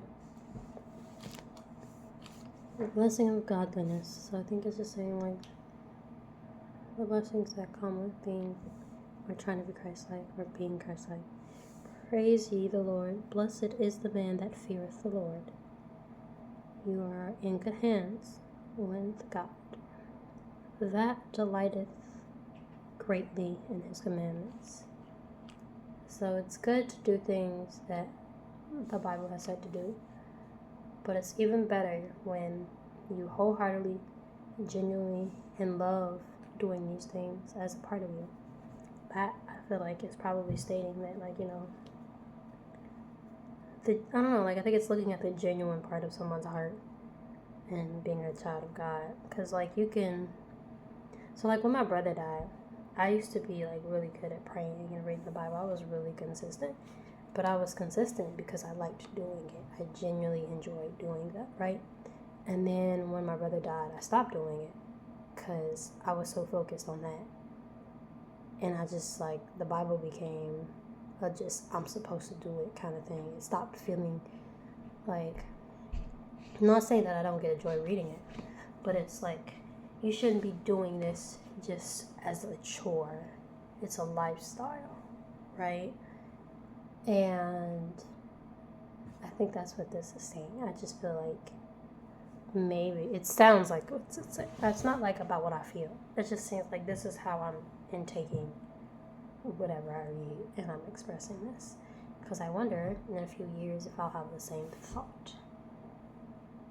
But it just sounds like, and I mean, I get other people watch it, but it's more so just like seeing me and my growth development, which is why I record videos on Snapchat, even though I don't post them, just to see where my mind was and whatnot.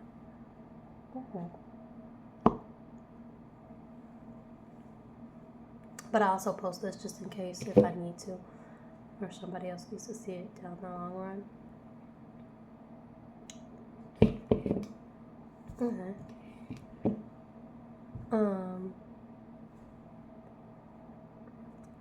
There's like one or two people that reads my stuff constantly. His. And I said that with so much confidence. His seed shall be mighty upon the earth. That doesn't mean, or it doesn't say it'll be plentiful.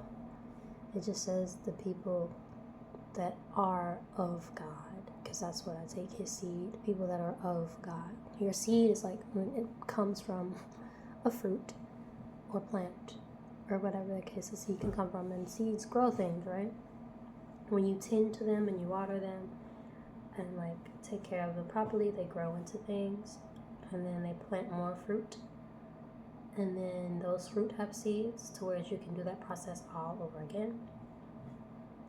So it doesn't mean that you have to have a lot of those seeds in that fruit. Maybe it's just like with peaches, it's just one ginormous seed. But with strawberries, it's little seeds on the outside. With watermelon, it's the little black seeds on the inside. There's a few. It's not a lot, right? So the way my mind is going with that is just the way that my mind went with that is just like things can come from a seed. Like new things come from a seed, right? Like if you plant a flower, right? Flower grows. It has seeds in there. That flower is from that seed. Like it came from that seed. And then obviously it can produce more flowers. But the point is coming from that seed. So when it says his seed shall be mighty, just people that comes from God. And yes, we're all God's children. But in this sense, I think they're just saying his seed as in like the people that follow him like 100% or strongly.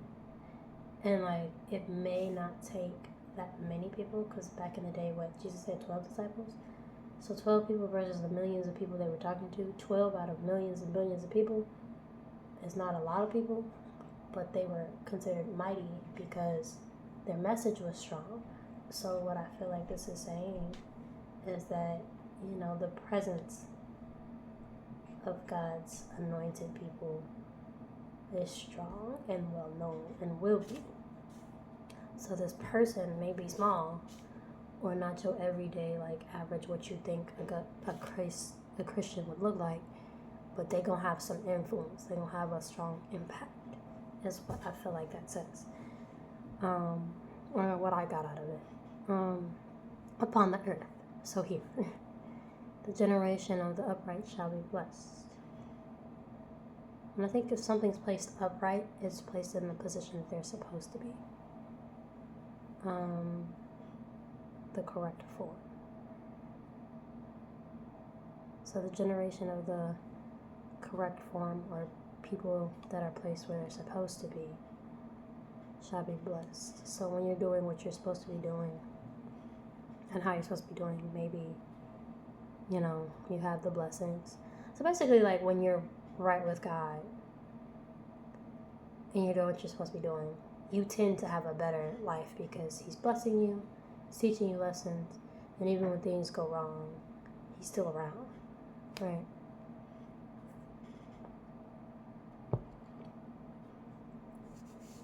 Wealth and riches shall be in his house.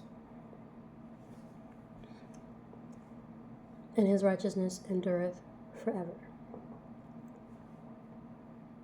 Righteousness means fair, if I remember that correctly. Well, good and fair. So things will be fair forever. And then wealth and riches shall be in his house.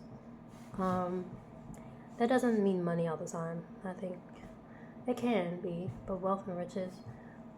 Wealth isn't about money. And riches. Riches seems objective, but I don't think it's necessarily physically objective, if that makes sense. In my mind, sometimes I don't know how to say what I'm thinking. And I don't like that. But wealth and riches will be in his house. So being a child of God comes with a lot of perks. One of those that I think of off the bat is just having joy and peace. And those are things that are valuable, especially during this generation. Maybe that's just what I want, but that's how I take it. And I had that once upon a time reading. So, I had that. And it feels great. So, Unto the upright there ariseth light in the darkness. He is gracious and full of compassion and righteous.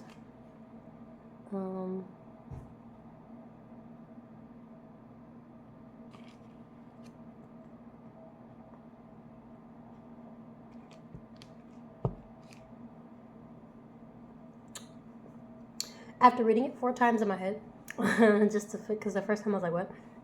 It just made me think of how, so for that specific group of the upright, right, where you're supposed to be, the proper form, I'm thinking about people, and it's stating how there's a light in the darkness.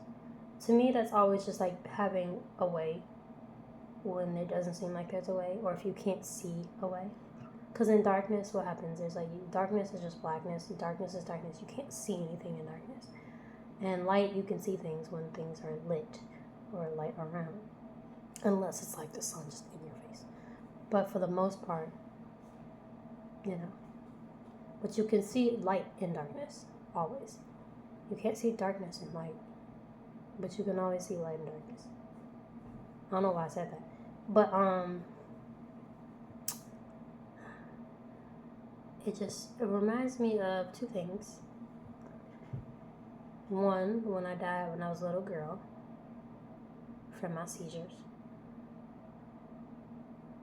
And 2, I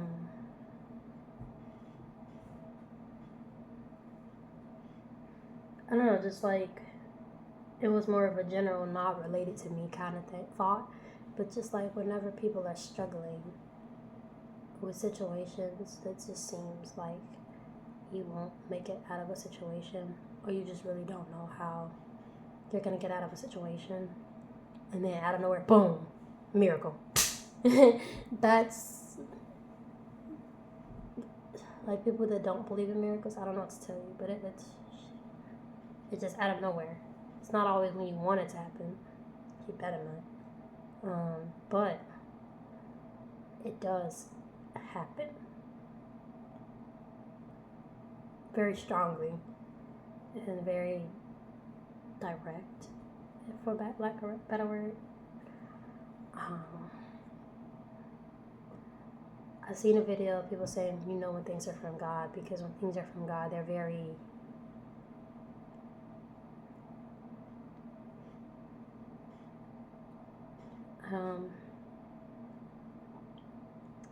bold, unique, just something that wouldn't happen natural, supernatural. Let's go with that. It's just very supernatural kind of ways. When things just happen, no type of evidence of it being something else kind of thing, that comes from that. That's why I'm so crazy about Trey. Not because of him. Just letting you know. This man is so amazing. No. Not at all. That's crazy.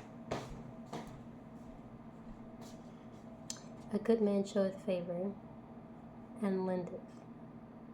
He will guide his affairs with discretion. I think about viewer discretion is a guidance. That's like meaning.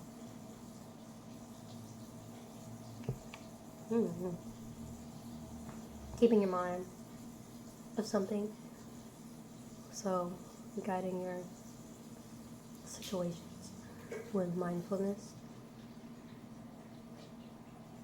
A good man showeth favor and lendeth. Lendeth is just to let somebody borrow something. Or offer something. Like lendeth a hand, you're offering your services.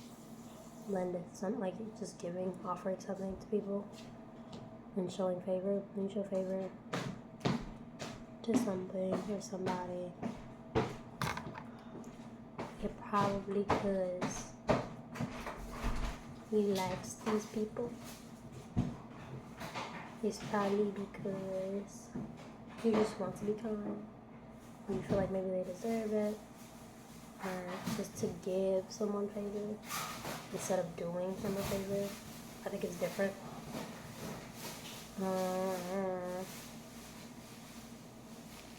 But that kind of person,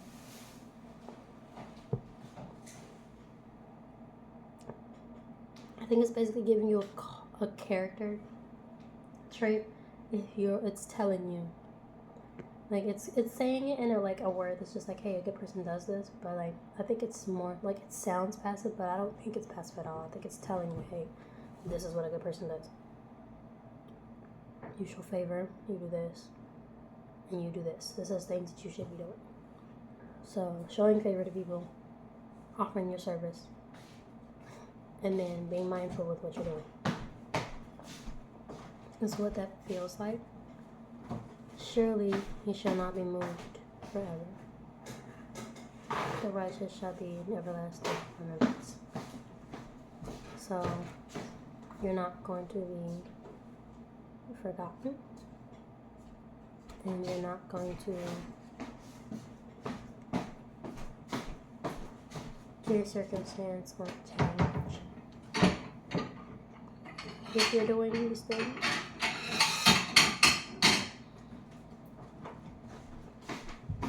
Because they say the Lord can't be moved. Not physically is not what they're saying. It's not going to change. Chicken nuggets? Are those chicken nuggets? Lies and says, and as I'm looking at the plate and they're chicken nuggets. Wow. Dang, it's already 2. It's like 1:30. Yeah. I should have went to go get an omelet. Huh? I should have went to go get an omelet. From that place? Why? I don't know. It takes for an omelet. And Yolk, I think, is close. It's about close too. That's another good place. Have you ever had Yolk? I ain't never heard of that. Oh my goodness. I'm tired of putting people's food in my system. Oh, they had omelet. Oh my goodness. Because everybody's stuff ain't the greatest. Well, their waffles bust. I'm not gonna cap. They had some good waffles. I didn't care for them hash browns. I was really upset about the hash browns. Their sausages they didn't have no taste. Them sausages was nasty. All was in there was grease. Shall not be moved forever. Your position is permanent. But it's like the word moved, not like physical move.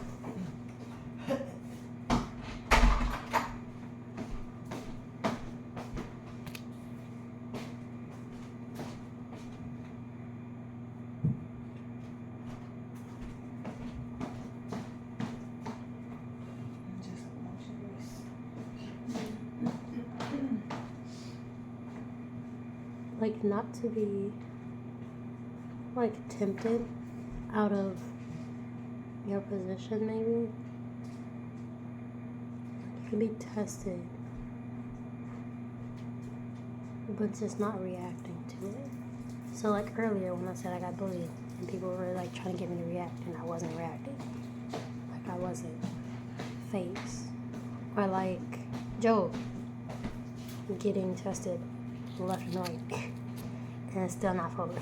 Like I'm still going to be the character that I remain in. I'm still going to be a child of God. I'm not going to react how you want me to. I'm not going to curse God's name because you're tempting me. I'm going to remain the same. I can't be moved out of who I am.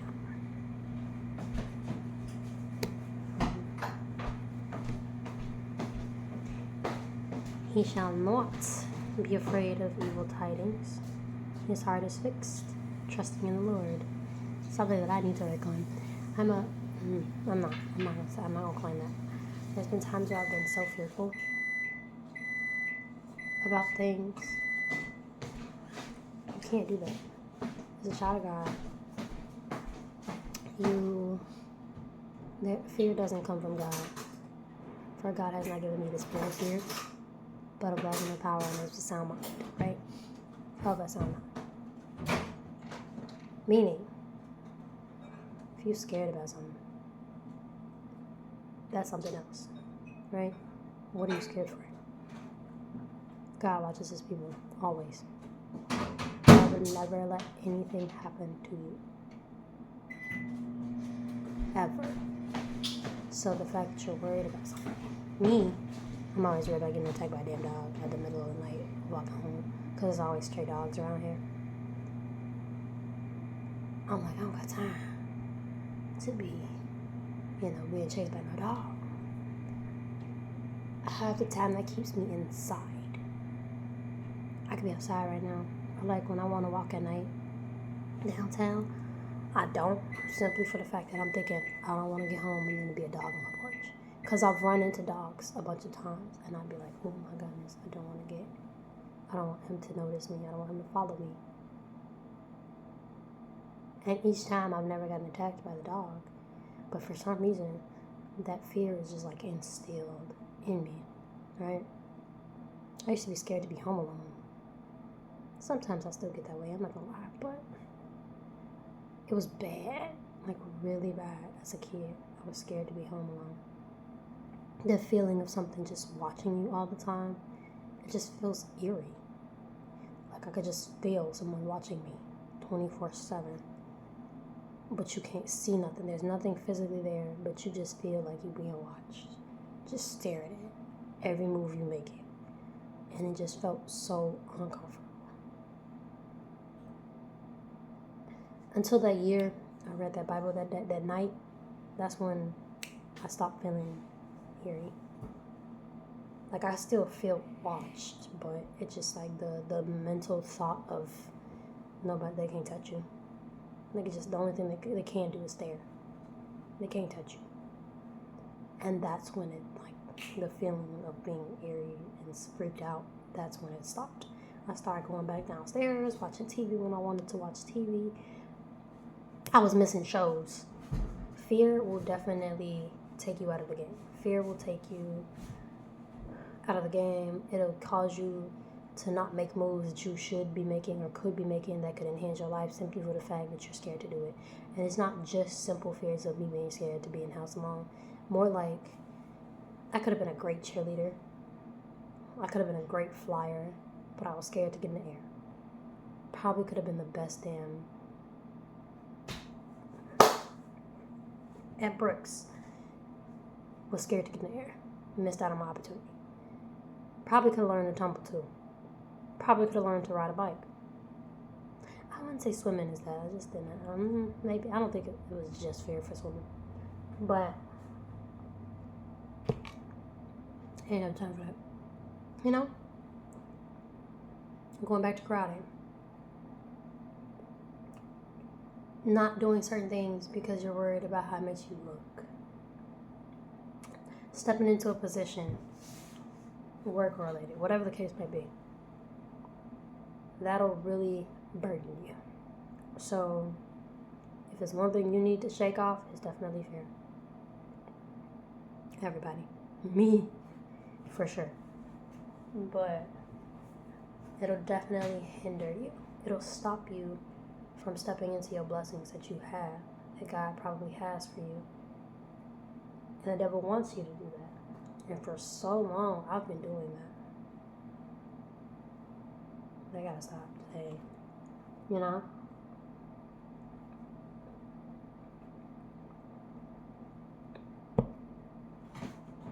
There's been times I started shooting my shot with people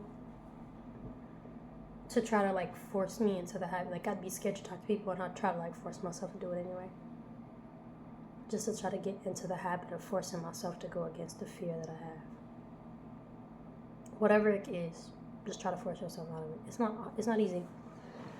And when you do get scared, pray about it. I started back going this week, being out at night, taking the bus home. And whenever I get freaked out, I just instantly, for Lord, have not given me a spirit of fear, but of love and the power of His sound. And I keep repeating it. And yes, I'll still feel a little scared, but I'm going to keep doing it until it go away. And I'm going to rebuke any spirit, a demonic spirit that is trying to attack my life or anybody around me until it goes away. In Jesus' mighty name. Amen. Because,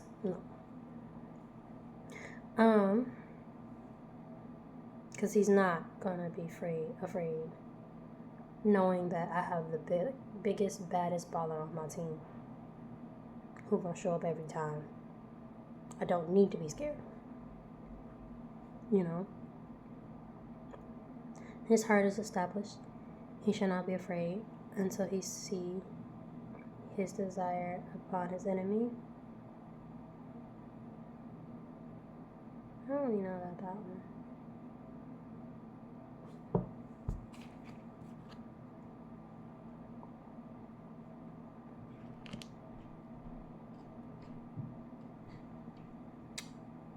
I don't know what it means. And I read it a couple times and I still don't know. Like, you want the nuggets? No, why you ask me that? Because you hollering about nuggets. Is those nuggets? You want them? No. You sure? Can I have one though? Because I'll make me something else. Mm-mm. Whatever was me. It just makes me think of like time.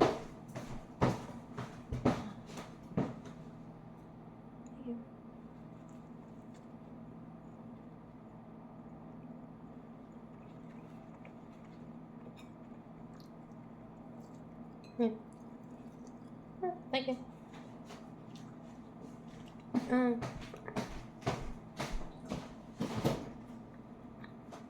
Make me think about time.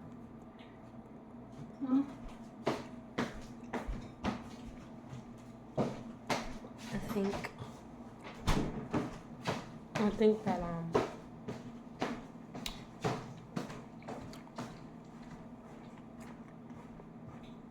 I think the word until is what's getting me. French fries? I think the word until is getting me. Because until gives like a time limit. You know? You don't do this until this. Until just gives me like a time span. So when it says He's not going to be fearful of evil, He won't be afraid. And that your heart is established, like made up and fixed, until you see your desires of your enemy upon your enemies. Does that mean like until you see the things that you want happening to your enemies, or until you had a specific want to happen, a specific thing that you wanted to happen to your enemies, and then you see it occur? That's what I'm thinking about, and I'm not sure what it means. Does that mean you won't be afraid until you see what it looks like the enemy winning? Or is it saying, like, when things happen and the way they're supposed to be happening. And like, do you take that as a sign like, oh, something's happening, about to happen? I'm not sure. I'm definitely finna Google. He hath dispersed. He hath given to the poor. His righteousness endureth forever. His horn shall be exalted with honor.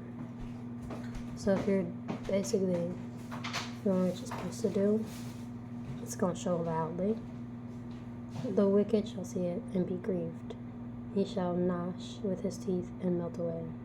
The desire of the wicked shall perish.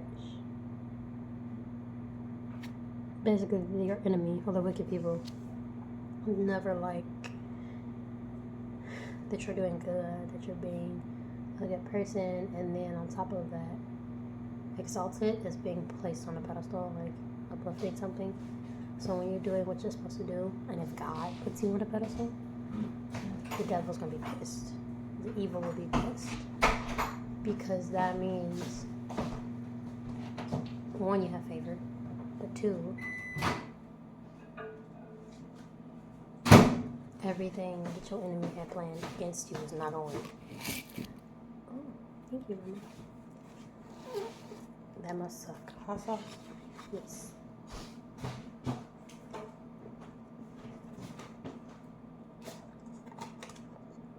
Oh, I saw Ken the other day.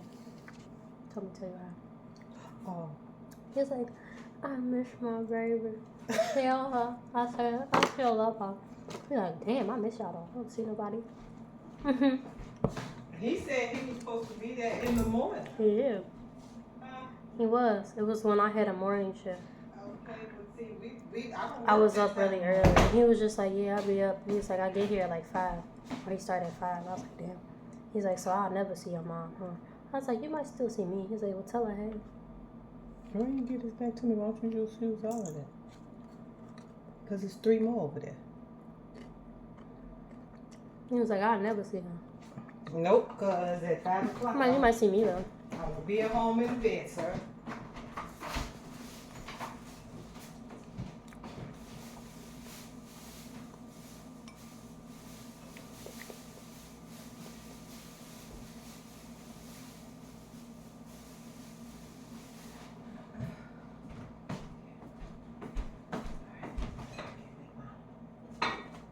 College and shit.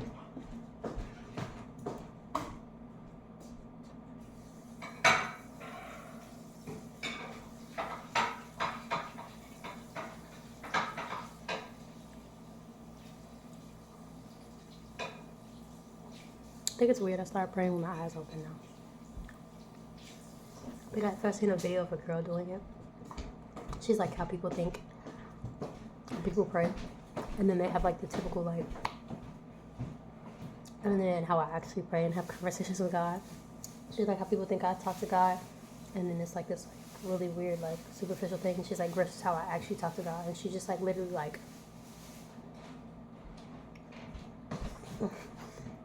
And I'm just like, I could relate because I started doing that. Because I'll just like, just pray. I should pray with other people.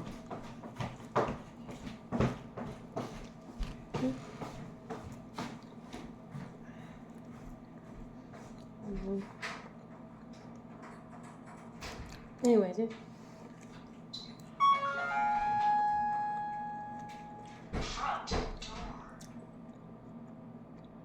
Oh, that was the end of 112. My bad.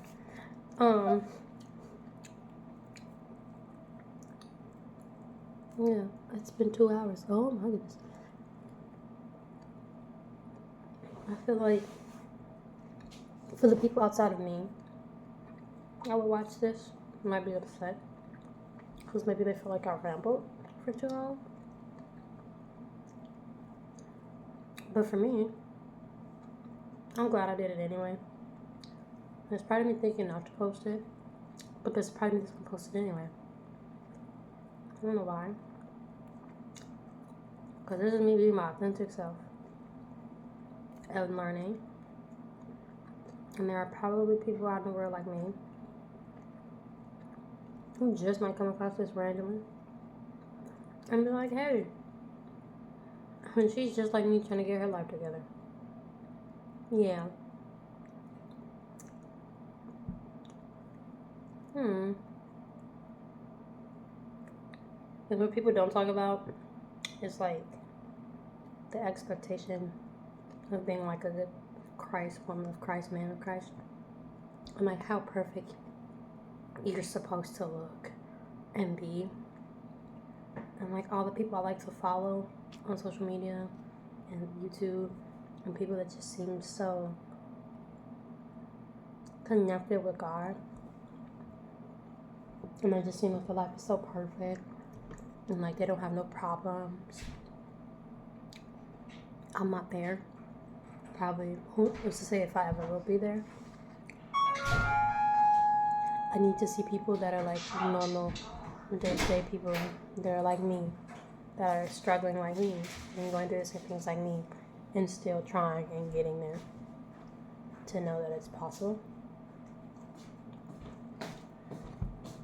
I haven't had that yet, but if I could be that to someone else, then why not? People need representation. Ain't that why Jesus sent people, the disciples, out to talk to people? People weren't perfect. He took a bunch of imperfect people, struggling with problems, struggling with sin, changed them around. And it took time, just so they can give back to the community. So who's to say you're not finna take this imperfect, emotional little girl, trying to be in a relationship but she don't need to be, making her up your boy crazy when she really not, making her feel like she ain't got no boundaries. She needs to work on them. She got boundaries. You know. Can sometimes get really frustrated and emotional. Can sometimes be impatient. Can do better deliverance with her things. Her actions and words. You know. Sometimes struggle with lust. Sometimes struggle with slothfulness, for sure. All that. Just a person that's like imperfect. Still trying. Still working on it, and still gonna make it at the end. You know, I feel like you never know. But I really have to pee. So I'm gonna stop. Because I really gotta pee. Heavenly Father, please watch over my mental. Thank you for giving me the mental that I have. Please protect it and develop it. Today I ask for your strength, your patience, and just your wisdom and guidance today. I don't know what today holds. Tomorrow's not promised. But I pray that if today isn't my last day, that I spend the day doing works that would help someone, if not just myself, reconsider their relationship with you, evolve the relationship with you,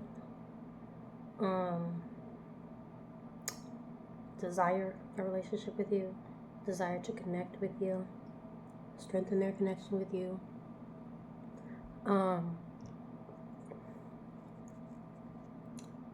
as well as just like, giving them grace, because we are human, we're not you, so clearly we don't have the strong faith and discipline that you have, and so it's going to be way, way harder to maintain that than it would be for you. So please give us grace and mercy, and day by day, just protect us as well as your children. And I don't know, just I love you, and just appreciate a lot of things that you do that sometimes I don't recognize or even notice, But just you being who you are can allow, I don't know, us to be who you need us to be.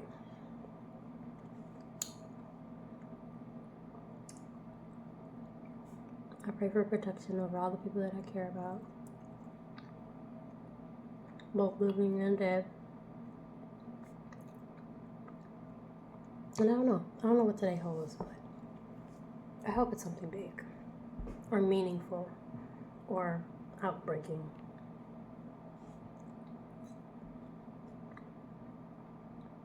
But in Jesus' mighty name, I declare deliverance, protection, and success. Amen. I had a